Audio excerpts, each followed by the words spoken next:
അമ്മേ പരിശുദ്ധ അമ്മേ, അമ്മേ പരിശുദ്ധ ദൈവമാതാവേ, കൃപാസനത്തിലൂടെ ഞങ്ങളുടെ ദേശത്തിനും അമ്മ മധ്യസ്ഥം തേടി തന്ന എല്ലാ അനുഗ്രഹങ്ങൾക്കും കൃപകൾക്കും ഞങ്ങളിപ്പോൾ ഹൃദയം നിറഞ്ഞ നന്ദി പറയുന്നു. അമ്മേ പരിശുദ്ധമ്മേ ദൈവമാതാവേ, 2004 ഡിസംബർ 7 ഉച്ചകഴിഞ്ഞ് 2:30 കൃപാസനത്തിൽ സംഭവിച്ച അമ്മയുടെ പ്രത്യക്ഷപ്പെടലിനെ കുറിച്ച് തിരുസഭയ്ക്ക് സമർപ്പിച്ചിരിക്കുന്ന പഠനരേഖകളുടെ മേൽ സഭാത്മകമായ പഠനം ആരംഭിക്കുവാൻ ഞങ്ങൾ പ്രാർത്ഥിക്കുന്നു. അമ്മേ പരിശുദ്ധമേ, ഭൂസ്വർലോകങ്ങളുടെ രാജ്ഞിയായ അങ്ങേയ്ക്ക് ഭൗമ സംരക്ഷണത്തിനായി പ്രപഞ്ചപ്രകൃതിയെ തന്നെ തിരുസഭ പ്രതിഷ്ഠിക്കുവാൻ ഈ പ്രത്യക്ഷീകരണം വഴി ഇടയാക്കണമേ. പരിശുദ്ധമേ, ജപമാല മാതാവേ, സകല കൃപാസനം പ്രാർത്ഥനയോടും ചേർത്ത് ഞങ്ങളിപ്പോൾ പ്രാർത്ഥിക്കുന്ന ഈ കുടുംബത്തിന്റെ പ്രത്യേക നിയോഗം പറ മക്കളെ.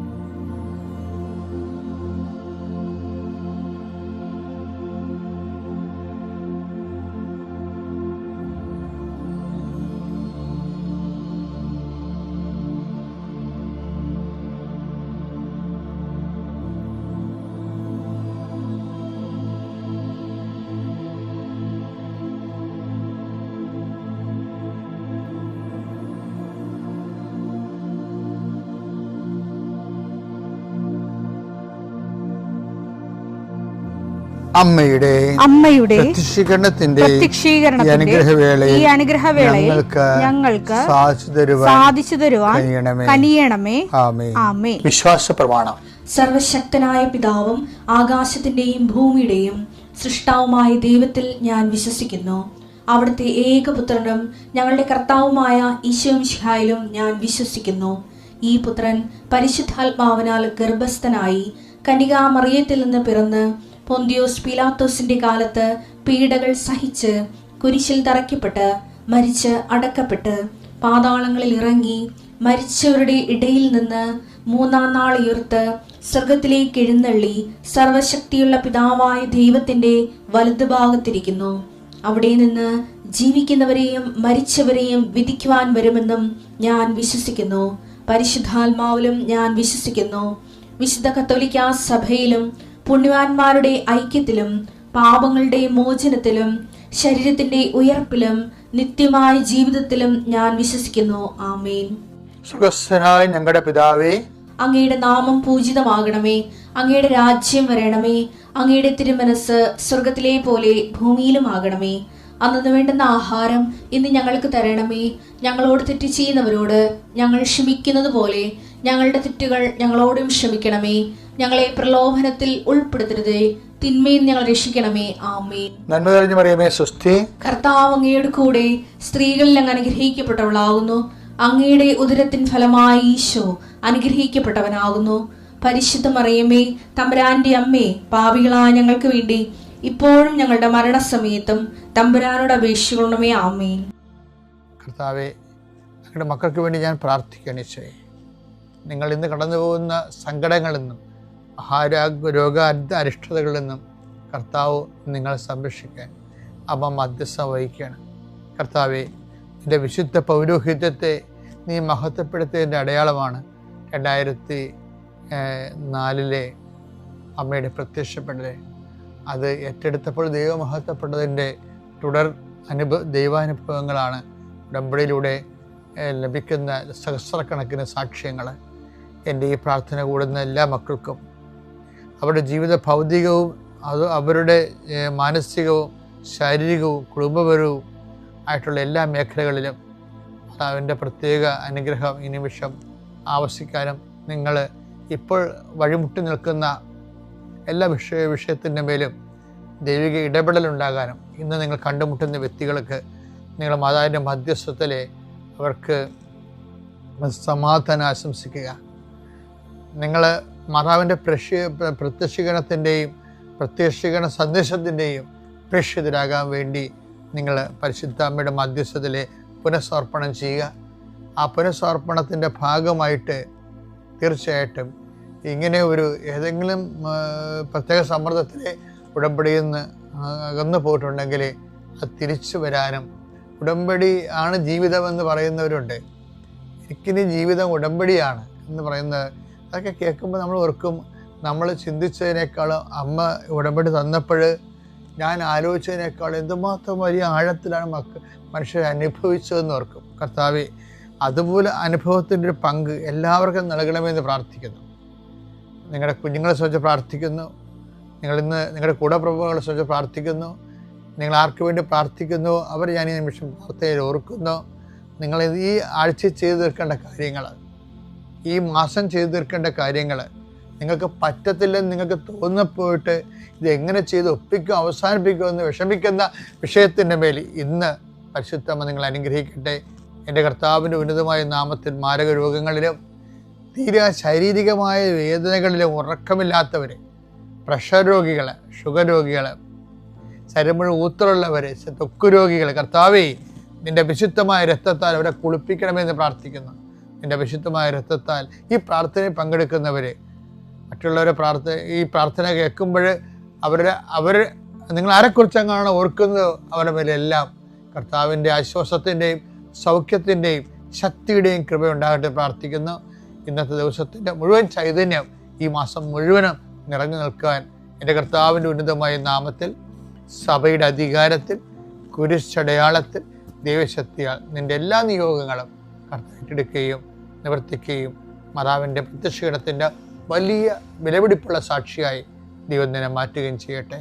നിത്യം പിതാവും പുത്രനും പരിശുദ്ധാത്മാശ്വരശ്വരം നീക്കുവാമേ. എൻ്റെ പ്രിയപ്പെട്ടവരെ, നമ്മൾ ചെറിയ നോൻപ് കാലത്തിലൂടെയാണ് പോകുന്നത് അല്ലേ? ക്രിസ്മസിന് ഒരുക്കമായിട്ട് പശ്ചാത്താപത്തിൻ്റെ ഒരു ദിവസമാണ്, പ്രായശ്ചിത്തത്തിൻ്റെ കാലമാണ്, സ്വയം വിശുദ്ധീകരിച്ച് ക്രിസ്തുവിന് വേണ്ടി ഒരുങ്ങാനുള്ള ഒരു കാലഘട്ടമാണ്. അത് മറക്കരുതേ. ഇപ്പം നിങ്ങളുടെ മനസ്സിൽ കൊണ്ടുവരാൻ ഉദ്ദേശിക്കുന്നത്, അതായത് ഇപ്പം അനുതപിച്ചാൽ നീ അനുഗ്രഹം പ്രാപിക്കും. കർത്താവിൻ്റെ വെളിപാടുകളെ അനുഗ്രഹത്തെ അനുതാപമായിട്ടാണ് കണക്ട് ചെയ്തിരിക്കുന്നത്. യേശയ്യാ 1:19 അനുസരിക്കാൻ സന്നദ്ധരെങ്കിൽ നിങ്ങൾ ഐശ്വര്യം ആസ്വദിക്കും. അതിൻ്റെ മുകളിലുള്ളതാണ് 1:18 വായിച്ചു. കർത്താവ് അരുൾ ചെയ്യുന്നു, വരുവിൻ നമുക്ക് രമ്യതപ്പെടാം. അപ്പൊ അനുതപിച്ചാൽ നിങ്ങളെ അനുഗ്രഹം പ്രാപിക്കും, ഐശ്വര്യം പ്രാപിക്കും. അപ്പൊ ബൈബിളിൽ അനുതാപത്തിനെയും അനുഗ്രഹത്തിനെയും കൂടി കൂട്ടിക്കെട്ടിരിക്കുകയാണ്. അനുതാപമാവുന്ന കുതിര വലിച്ചോണ്ട് വരണ ഒരു ചരക്കാണ് അനുഗ്രഹം എന്ന് വേണേ രസമായിട്ട് പറയാം. പക്ഷെ ഒരു പ്രോബ്ലം ഉള്ളത് വെച്ച് കഴിഞ്ഞാൽ അങ്ങനെ അനുതാപം വലിച്ചോണ്ട് വരണതല്ല. കാര്യം അനുതാപം പോലും ദൈവമാണ് തരേണ്ടത്. അനുതാപം നമുക്ക് അനുഗ്രഹം നൽകുന്നു, പക്ഷെ അനുതാപം ആര് തരും? ദൈവം തരണം. അതാണ് പുതിയ നിയമത്തിൻ്റെ കാഴ്ചപ്പാട്. അനുതാപം ദൈവം നൽകുന്നു. വിജാതിയർക്ക് ദൈവം ജീവപ്രാപ്തിക്കുള്ള അനുതാപം നൽകി. അവിടെ പുസ്തകം 11:18 ജീവനിലേക്ക് നയിക്കുന്ന അനുതാപം വിജാതിയർക്കും ദൈവം പ്രദാനം ചെയ്തിരിക്കുന്നു എന്ന് പറഞ്ഞുകൊണ്ട് അവർ ദൈവത്തെ മഹത്വപ്പെടുത്തി. അപ്പൊ അവിടെ അനുതാപം നൽകുന്ന ആരാണ്? ദൈവമാണ്. അനുതപിച്ചാൽ നീ അനുഗ്രഹം പ്രാപിക്കുമെന്ന് പറയണത് അപ്പൊ അനുഗ്രഹം അനുതാപത്തിൽ നിന്ന് വരുന്നുവെന്ന് പറഞ്ഞാലും ഈ അനുതാപം എവിടുന്ന് വരുന്നു? ദൈവത്തിൽ നിന്ന് വരുന്നു. ഇത് പറയുമ്പോൾ ഇതെന്താ പ്രത്യേകിച്ചിരിക്കണം തോന്നും. ഇതെല്ലാം അറിയാവുന്നതല്ലേ എന്ന്. പക്ഷെ നിങ്ങൾക്ക് അറിയാൻ പാലാത്ത കാര്യമാണിത്. കാര്യം എന്താണ്? ചെറിയ അണ്ണന്മാർക്ക് ഒരു അനുതാപം തോന്നത്തില്ല. ഒരു അനുതാപം തോന്നിയവർക്ക് എന്തെല്ലാമൊക്കെ അവർ ദൈവത്തിന് നിരക്കാത്ത കാര്യങ്ങൾ ചെയ്താലും അപ്പോൾ അവർക്ക് അനുതാപം തോന്നത്തില്ല. ചിലർക്ക് ചില്ലറ കാര്യങ്ങൾ തന്നെ തെറ്റിപ്പോയാൽ ഭയങ്കര അനുതാപം തോന്നും. എന്താ കാര്യം? അനുതാപം ദൈവം തരണത് കൊണ്ടാണ്. അനുതാപം നമുക്ക് തോന്നാത്ത എന്തുകൊണ്ടാ? നമുക്ക് അനുതാപം കിട്ടാത്ത കൊണ്ടാ, ദൈവം തരാത്തത് കൊണ്ടാ. അതുകൊണ്ടാണ് ഈ നിർമ്മലമായ ഹൃദയമെന്നെ സൃഷ്ടിക്കണമേ, ദൃഢചിത്തത എന്നെ പുനഃസ്ഥാപിക്കണമേ, ദൃഢചിത്തത എന്നെ പുനഃസ്ഥാപിക്കണമേ എന്ന് അങ്ങയുടെ തിരുസന്നിധി എന്നെ തള്ളിക്കളയരുത് എന്നൊക്കെ ദാവീദ് അനുതാപത്തിൻ്റെ സങ്കീർത്തനം പാടുന്നത് അങ്ങനെയാണ്. കാര്യം എന്താണ്? എല്ലാം ചെയ്യേണ്ടത് ദൈവത്തിൽ നിന്നാണെന്ന്. തിരുസന്നിധി നിർത്തേണ്ട ദൈവമാണ്, തള്ളിക്കളയാതിരിക്കേണ്ടത് ദൈവമാണ്, എല്ലാം ദൈവമാണ്. അപ്പം അതുകൊണ്ട് തന്നെ ദൈവ തിരുസന്നിധിയിലെ എല്ലാത്തിൻ്റെയും സോഴ്സ്, എല്ലാത്തിൻ്റെയും താക്കോല് ദൈവത്തിൻ്റെ കയ്യിലാണ്. അപ്പോൾ നമുക്ക് അനുതാപം തോന്നണില്ല എന്നുണ്ടെങ്കിൽ നിങ്ങൾ നിരന്തരമായി കർത്താവേ എനിക്ക് അനുതാപം തോന്നുന്നില്ല, എൻ്റെ ഹൃദയത്തിൽ നീ അനുതാപത്തിലേക്ക് നയിക്കണമേ. അനുതാപത്തിലേക്ക് നയിക്കണതനുസരിച്ച് കൊണ്ട് നമ്മുടെ ഹൃദയം ലളിതമാകുകയും തരളിതമാകുകയും അതിൻ്റെ കാഠിന്യം കുറഞ്ഞു വരും. ഈ കാഠിന്യം കുറഞ്ഞ ഹൃദയങ്ങളിലാണ് ദൈവത്തിന് പെട്ടെന്ന് പ്രവർത്തിക്കാൻ പറ്റുന്നതും, ദൈവത്തിന് നമ്മളെ നയിക്കാൻ പറ്റുന്നതും, ദൈവത്തിന് നമ്മളെ മോശമായ കാര്യങ്ങളിൽ നിന്ന് തടുക്കാൻ പറ്റണതും, ദൈവത്തിന് നമ്മളെ ഇടപെടാൻ പറ്റണത്. അപ്പം എപ്പോഴും ഒരു മനുഷ്യൻ്റെ സമ്പത്ത് എന്ന് പറഞ്ഞാൽ എന്താണ്? ദൈവത്തിന് അയത്ന ലളിതമായി ഇടപെടാൻ പറ്റുന്ന ഒരു ഹൃദയമായ ഒരു വ്യക്തിയായി മാറണം. പ്രാർത്ഥിക്കാൻ, കർത്താവേ അങ്ങക്ക് ഇടപെടാൻ പറ്റിയ ഒരു വ്യക്തിയായി, എൻ്റെ ഇഷ്ടാനിഷ്ടങ്ങളുടെ അപ്പുറത്തേക്ക് അങ്ങയുടെ ഇഷ്ടം ഏറ്റെടുക്കാൻ വലിയ ഭാരം ഒന്നും കൂടാതെ ലളിതമായി അങ്ങയുടെ ഇഷ്ടം നിറവേറ്റാനും, കഠിനമാണെങ്കിലും സന്തോഷത്തോടെ അത് സ്വീകരിക്കാനും ഒരുക്കപ്പെട്ട ഹൃദയം.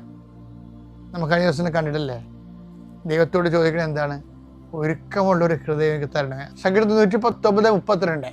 ഒരുക്കമുള്ള ഹൃദയം അങ്ങ് എനിക്ക് തരുമ്പോൾ ഞാൻ അങ്ങയുടെ പ്രമാണങ്ങളുടെ പാതയിൽ ഉത്സാഹത്തോടെ ചരിക്കും.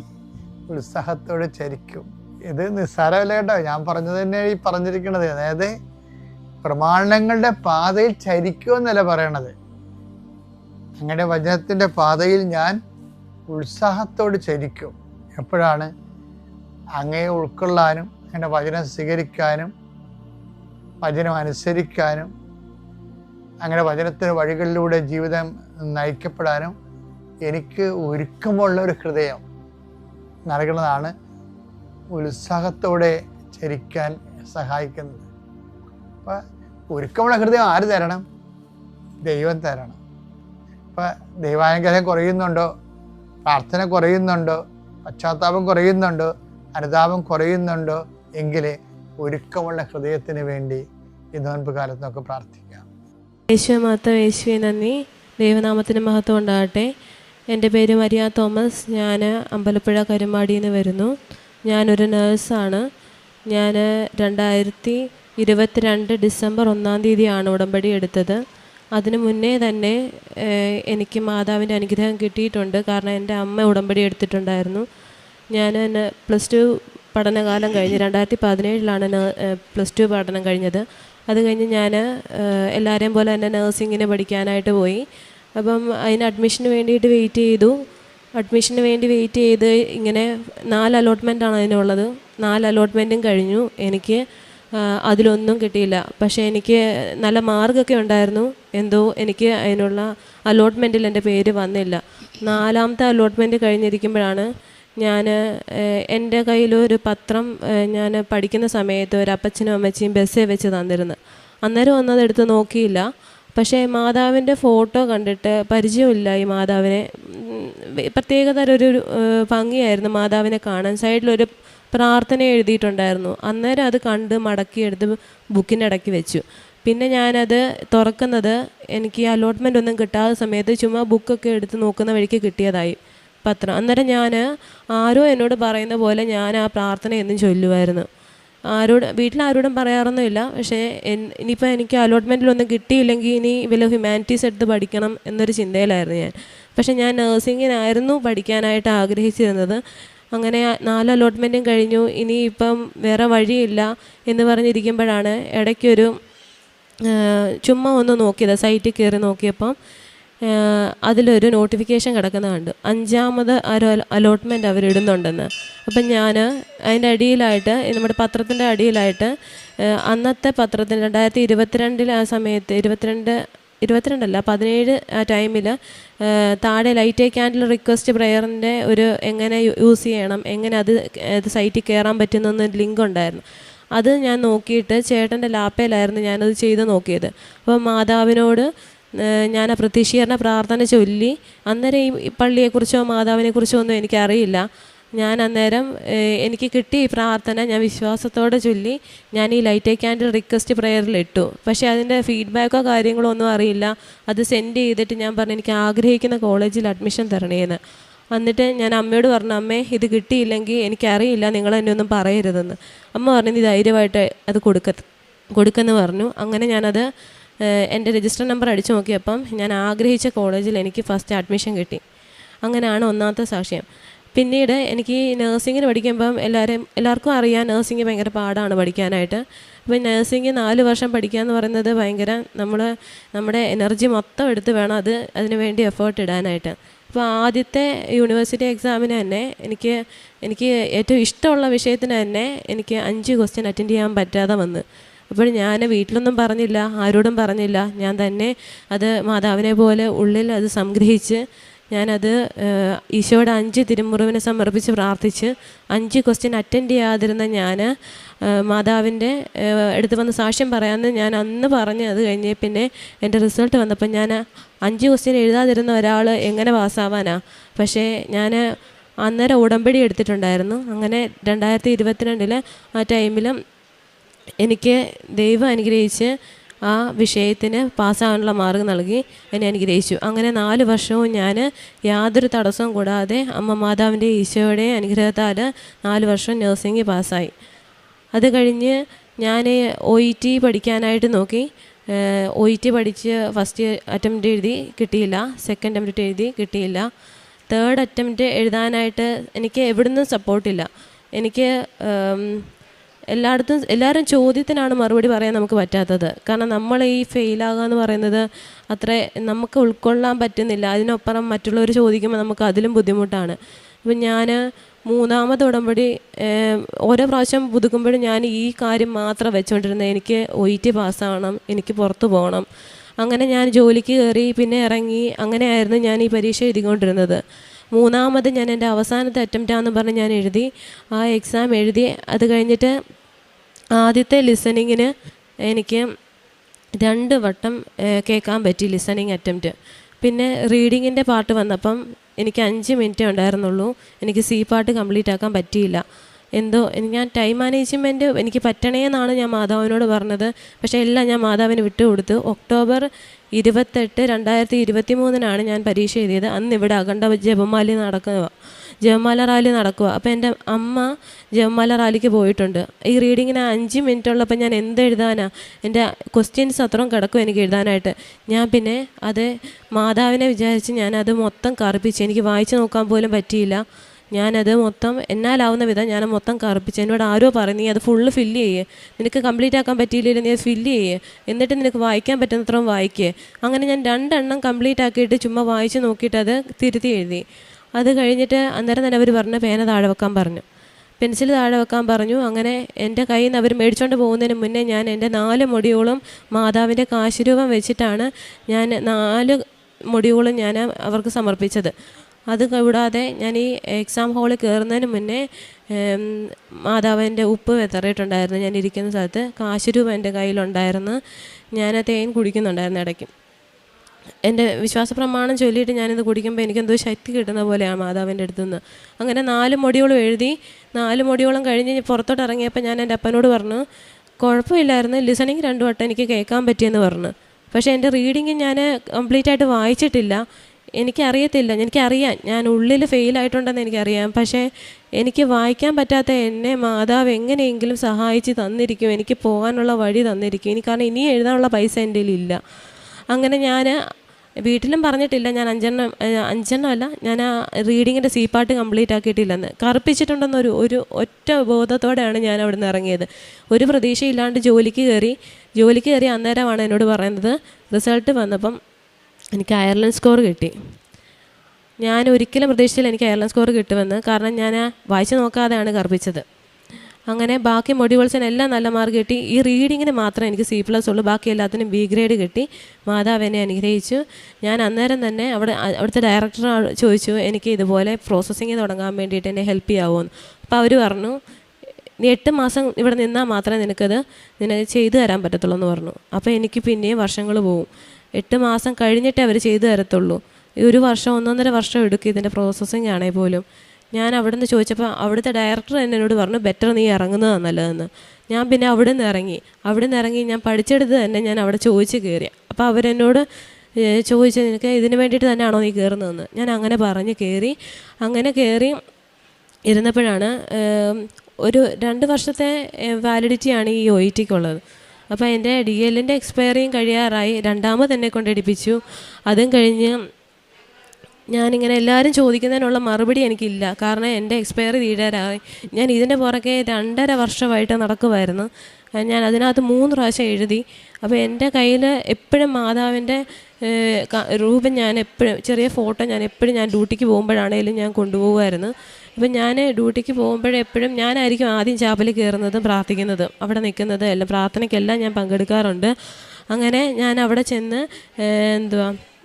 ഞാൻ ഈ പ്രാർത്ഥനയുടെ സമയത്തെല്ലാം ഞാൻ പങ്കെടുത്ത് എല്ലാത്തിനും മുൻപന്തിയിൽ നിന്ന് എല്ലാം കാര്യങ്ങളൊക്കെ നന്നായിട്ട് ചെയ്യും. അങ്ങനെ ഇരിക്കുകയാണ് എനിക്ക് പെട്ടെന്ന് ചിക്കൻ ബോക്സ് പിടിച്ചത്. ഈ കഴിഞ്ഞ ഓഗസ്റ്റ് അവസാനമായപ്പോൾ എനിക്ക് ചിക്കൻ ബോക്സ് പിടിച്ചു. അപ്പം ഞാൻ പ്രതീക്ഷിക്കുന്നില്ല ഇനി മുന്നോട്ട് എങ്ങനെ, എനിക്കങ്ങനെ ചിക്കൻ ബോക്സ് ഒന്നും പിടിക്കുന്നതല്ല. പക്ഷേ എന്നോട് പെട്ടെന്ന് പൊക്കോളാൻ പറഞ്ഞു. ഞാൻ മെഡിക്കൽ ലീവ് എടുത്ത് വീട്ടിൽ പോയി. ആ സമയത്ത് എൻ്റെ ഏജൻസിക്കാരോട് ഞാൻ വിഷമം കൊണ്ട് ഞാൻ ചോദിച്ചു, എനിക്ക് ഒരു ഇൻ്റർവ്യൂ തന്നുകൂടെ, എത്രയോ പേര് കയറി പോകുന്നു, ഈ ഫ്രീസിങ് ആയ സമയത്ത് പോലും ആൾക്കാർ കയറി പോകുന്നുണ്ടല്ലോ, എന്തുകൊണ്ട് എനിക്ക് തന്നുകൂടെ, ഞാൻ ഇനി എടുക്കാൻ പോയി, എൻ്റെ കയ്യിൽ പൈസ ഇല്ല എന്ന് ഞാനൊരു ഓഡിയോ ഇട്ടതിൻ്റെ പേരിൽ അവർ ഒരെണ്ണം ഉണ്ട്, നീ അറ്റൻഡ് ചെയ്ത് നോക്കെന്ന് പറഞ്ഞ്. എക്സ്പീരിയൻസ് കൂടുതലുള്ളതാണ് ചോദിക്കുന്നത്, നിനക്ക് കൊടുത്തു നോക്കാമെന്ന് പറഞ്ഞു. അപ്പം ഞാൻ രണ്ടും കൽപ്പിച്ചു. ഞാൻ ഇൻ്റർവ്യൂവിന് വേണ്ടിയിട്ട് കൊടുത്തു. 3ാമത്തെ സാക്ഷി എൻ്റെ ഈ ഇൻ്റർവ്യൂ ആണ്. കാരണം ചിക്കൻ ബോക്സ് പിടിച്ചിരിക്കുവാണ് ഞാൻ എങ്ങനെ ഇൻ്റർവ്യൂ അറ്റൻഡ് ചെയ്യും? ഇനി അഥവാ ഡയറക്റ്റ് ഇൻ്റർവ്യൂ പറഞ്ഞാൽ പോലും എനിക്കത് അറ്റൻഡ് ചെയ്യാൻ പറ്റത്തില്ല. ചിക്കൻ ബോക്സിൻ്റെ ആരംഭം തുടങ്ങിയ സമയത്താണ് ഇവരിത് പറഞ്ഞത്. എന്നാലാവുന്ന വിധത്തിൽ ഞാനത് പഠിച്ചെടുത്ത്. ബുദ്ധിമുട്ടുകളുണ്ടായിരുന്നു ചിക്കൻ ബോക്സിൻ്റെ സമയത്താണേലും. പക്ഷേ ഓൺലൈനിൽ അവർ പറഞ്ഞ സമയത്ത് ഞാൻ അന്നേരം ഇരുന്ന് മാതാവിൻ്റെ ഉപ്പ് വെതറി കാശുരൂപ ഉപയോഗിച്ച് തൈലം പൂശി മാതാവ് എന്നെ അനുഗ്രഹിച്ച് എനിക്ക് ആ ഇൻ്റർവ്യൂവിന് സെലക്ഷൻ നൽകി എന്നെ അനുഗ്രഹിച്ചു. അങ്ങനെ അയർലൻഡിലേക്കുള്ള എൻ്റെ പ്രോസസ്സിങ് വീണ്ടും ആരംഭിച്ചു.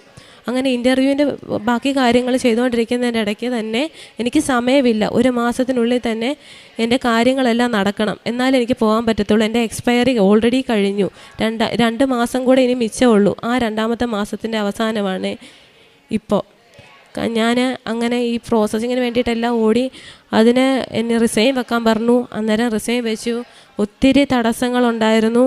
അപ്പോഴൊക്കെ ഞാൻ ജപമാല ചൊല്ലി വിശ്വാസ പ്രമാണം ചൊല്ലി മുന്നോട്ട് പോയി. എൻ്റെ മാതാപിതാക്കളാണേലും അവരെനിക്ക് വേണ്ടി എന്നും രാവിലെ എണീറ്റ് പ്രാർത്ഥിക്കുകയും അവരുടെ പ്രാർത്ഥനയാണ്. പിന്നെ എനിക്ക് വേണ്ടി പ്രാർത്ഥിച്ചവർക്ക് എല്ലാവർക്കും എൻ്റെ ഈശോയ്ക്കും അമ്മയ്ക്കും കോടാനും കൂടി നന്ദി പറയുന്നു. എൻ്റെ പ്രോസസ്സിങ് എല്ലാം കംപ്ലീറ്റായി. എനിക്ക് വിസ യാതൊരു തടസ്സവും കൂടാതെ കിട്ടി. ഞാൻ ഇന്നലെ പോയാണ് വിസ മേടിച്ചത്. എനിക്ക് ടിക്കറ്റ് റെഡിയായിട്ട് എനിക്ക് നാളെ ഫ്ലൈറ്റാണ് പോകാനുള്ളത്. ഞാൻ ഈശോയ്ക്കും അമ്മയ്ക്കും കോടാനും കൂടി നന്ദി പറയുന്നു. ഈ 2 മാസം കൊണ്ട് എന്നെ ഇത്രയെങ്കിലും കൊണ്ടുവരാൻ പറ്റുന്നുണ്ടെങ്കിൽ അത് ദൈവത്തിൻ്റെ കഴിവ് കൊണ്ടല്ലാതെ എൻ്റെ കഴിവ് കൊണ്ടല്ല. ഞാൻ പ്രാർത്ഥിക്കുമ്പോൾ എപ്പോഴും പ്രാർത്ഥിക്കും, not by merit but by the grace of God. ശരിക്കും അത് തന്നെയാണ് സംഭവിച്ചത്. ഞാൻ വെറും സീറോയാണ്, ദൈവമേ എന്നെ കൊണ്ടൊന്നും പറ്റത്തില്ല, എന്നാലാവുന്നത് ഞാൻ 3 വട്ടം നോക്കി, ഇനി നിൻ്റെ കയ്യിലാണ് എന്ന് പറഞ്ഞ് ഞാൻ കൊടുത്തതാണ്. ഞാൻ കാരുണ്യപ്രവർത്തിയായിട്ട് ചെയ്തത് പത്രപ്രവർത്തനം ചെയ്യുമായിരുന്നു. ഞാൻ എൻ്റെ ഹോസ്പിറ്റലല്ല, ഞാൻ നിന്ന ഹോസ്പിറ്റലല്ല, ഞാൻ ഗവൺമെൻറ് ഹോസ്പിറ്റലുകളിലും മറ്റു ഹോസ്പിറ്റലുകളിലും കൊണ്ട് പത്രം വിതരണം ചെയ്യുമായിരുന്നു. പ്രാർത്ഥിച്ചിട്ടേ കൊടുക്കാറുള്ളൂ ഞാൻ ആ പത്രം. മറ്റുള്ളവർ വായിക്കണം, അത് കളയരുത്, അവർക്ക് എന്നെങ്കിലും അതെടുത്ത് ഉപയോഗപ്പെടും എന്ന് എനിക്ക് ഉറപ്പുണ്ട്. കാരണം ഞാൻ അങ്ങനെ എടുത്ത് ഉപയോഗിച്ച ആളാണ്. അപ്പം ഞാൻ പത്രവിതരണം ചെയ്യുമായിരുന്നു. പിന്നെ അമ്മ എനിക്ക് വേണ്ടി ഉടമ്പടി എടുത്തതായിരുന്നു. അപ്പം അമ്മ എനിക്ക് വേണ്ടി എടുത്തതുകൊണ്ട് അമ്മ ഒരു നേർച്ച ഉണ്ടായിരുന്നു. പാവപ്പെട്ടവർക്കും ഈ അനാഥാലയത്തിലുള്ളവർക്കുമൊക്കെ 4 പൊതിച്ചോറ് അമ്മ ആഴ്ചയിൽ ഒരു ദിവസം കൊടുക്കുമായിരുന്നു. അമ്മ അത് ഇപ്പോഴും മുടങ്ങാതെ ചെയ്യുന്നുണ്ട്. പിന്നെ രോഗി സന്ദർശനം ചെയ്യാൻ ഞാൻ ഈ ഹോസ്പിറ്റലിൽ പത്രപ്രവർത്തനം ചെയ്യുമ്പം ഞാൻ അവരുടെ അടുത്ത് സംസാരിച്ച് എൻ്റെ അനുഭവങ്ങൾ ഞാൻ അവർക്ക് പകർന്നു കൊടുക്കുമായിരുന്നു. എനിക്ക് ഡ്യൂട്ടി ടൈമിൽ വ്യത്യാസം ഉണ്ടെങ്കിലും ഞാൻ മാക്സിമം കുർബാനയിലെല്ലാം പങ്കെടുക്കും, ഡെയിലി ബൈബിൾ വായിക്കും. വീട്ടിലാണേലും ഇടയ്ക്ക് ഈ പ്രോസസ്സിംഗ് ഒക്കെ ഡിലേ ആയ സമയത്ത് ഭയങ്കര ടെൻഷനും ബുദ്ധിമുട്ടും ഒക്കെ ആയിട്ട് ഇടയ്ക്ക് ഞാൻ ഓർത്ത് മാതാവ് എന്നെ ഉപേക്ഷിച്ചോ എന്ന്. പക്ഷേ എന്നാലും എൻ്റെ അമ്മ എന്നെ പുറകിൽ നിന്ന് എപ്പോഴും പുഷ് ചെയ്യുമായിരുന്നു, പ്രാർത്ഥിക്കുകയെന്നും പറഞ്ഞു. അങ്ങനെ എന്താണേലും മടി പിടിച്ചിട്ടാണേലും ഞാൻ ഇരുന്ന് പ്രാർത്ഥിക്കുമായിരുന്നു. കാരണം പ്രതീക്ഷ നഷ്ടപ്പെട്ട എന്നെ പിന്നെ കൈപിടിച്ച് കൊണ്ടുവന്നത് അമ്മയാണ്. അപ്പം ഞാൻ ഈ പ്രോസസ്സിങ്ങിൻ്റെ എല്ലാം 2 മാസം എനിക്ക് മിച്ചം ഉണ്ടായിരുന്നുള്ളൂ എന്ന് പറഞ്ഞു. ഇനി വേറെ പ്രതീക്ഷയില്ലാന്ന് പറഞ്ഞ സമയത്ത് ഞാൻ സൗദി നോക്കി, കുവൈറ്റ് നോക്കി, അങ്ങനെ എല്ലാം നോക്കി അവസാനം അങ്ങനെ സൗദിക്ക് പഠിച്ചുകൊണ്ടിരിക്കുന്നതിൻ്റെ ഇടയ്ക്കാണ് ഈ ചിക്കൻ ബോക്സും വന്നത്, ഈ പഠിത്തമൊക്കെ നടന്നത്, ഈ പ്രോസസ്സിങ് എല്ലാം കംപ്ലീറ്റ് ആയത്. അപ്പോൾ ഇത്രയും പ്രശ്നങ്ങളിലൂടെയും എനിക്ക് മുന്നോട്ട് പോകാനായിട്ടുള്ള ശക്തി തന്നത് ഈ ഇരിക്കുന്ന മാതാവാണ്. ഈ മാതാവിനെ കണ്ടാലേ നമുക്ക് അത്രയ്ക്ക് ഇഷ്ടം തോന്നും. കാരണം നമ്മുടെ എല്ലാ കാര്യങ്ങളും ഒന്ന് അപേക്ഷിച്ചാൽ മാത്രം മതി, അമ്മ നമ്മളെ ഉപേക്ഷിക്കില്ല. അതെനിക്ക് 100% ഉറപ്പാണ്. ഇത്രയോ അനുഗ്രഹങ്ങൾ എൻ്റെ ജീവിതത്തിൽ തന്ന അമ്മയ്ക്കും തിരുക്കുമാരനും കോടാനും. അമ്മ ജീവനോടെ പ്രത്യക്ഷപ്പെട്ട ഇയാൾ താരയിൽ നിൽക്കാൻ ഭാഗ്യം ലഭിച്ചതിന് അമ്മ മാതാവിനും തിരുക്കുമാരനും കോടാനുകൂടി നന്ദി പറയുന്നു. എൻ്റെ പേര് ജോസ്ന, ഇതെൻ്റെ ഹസ്ബൻഡ് തോമസ്, മക്കൾ ജോവാക്കിയും ജോനാഥ്. ഞങ്ങൾ ചങ്ങനാശ്ശേരി മാമൂട് ലൂർദ് മാതാ ഇടവകയിൽ നിന്ന് വരുന്നു. ഞങ്ങൾ 7 വർഷമായിട്ട് ഒമാനിലാണ്. പക്ഷെ അവിടെ ആയിരുന്നെങ്കിൽ ഞാൻ ജോലി ചെയ്യുന്നില്ലായിരുന്നു. അപ്പം ജോലി ചെയ്യാൻ പല അവസരങ്ങളുണ്ടായിട്ടും എനിക്ക് അതിനുള്ള അവസരം കിട്ടുന്നില്ലായിരുന്നു. ഞാൻ ജോലിക്ക് വേണ്ടി ശ്രമിക്കുമ്പോൾ എനിക്ക് ഗ്യാപ്പാണ്, അങ്ങനെ ഫാമിലി വിസ നിൽക്കുകയാണ്, അപ്പം ഇവിടെ ജോലി ചെയ്യാൻ പറ്റത്തില്ല അങ്ങനെ പറഞ്ഞു. അവിടെ നിന്നുള്ള അവസരങ്ങളെല്ലാം എനിക്ക് നഷ്ടമായി. അപ്പം പലതിനും ഞാൻ അപ്ലൈ ചെയ്തു, UK പ്രോസസ്സിന് അപ്ലൈ ചെയ്തു, അതും ക്യാൻസലായി പോവുകയാണ്. പിന്നെ ന്യൂസിലൻഡിൽ ചെയ്തു, അതും ക്യാൻസലായി പോവുകയാണ്. അവസാനം ഫിൻലാൻഡിനെ ചെയ്തു. ഫിൻലാൻഡിൽ ഞാൻ ലാംഗ്വേജ് പഠിച്ചു, പക്ഷേ അതിന് എക്സാം ആയപ്പോഴത്തേനും അത് ഹോൾഡായിപ്പോയി. പിന്നെ ഞാൻ വീണ്ടും ഒരു ലാംഗ്വേജ് പഠിച്ചു.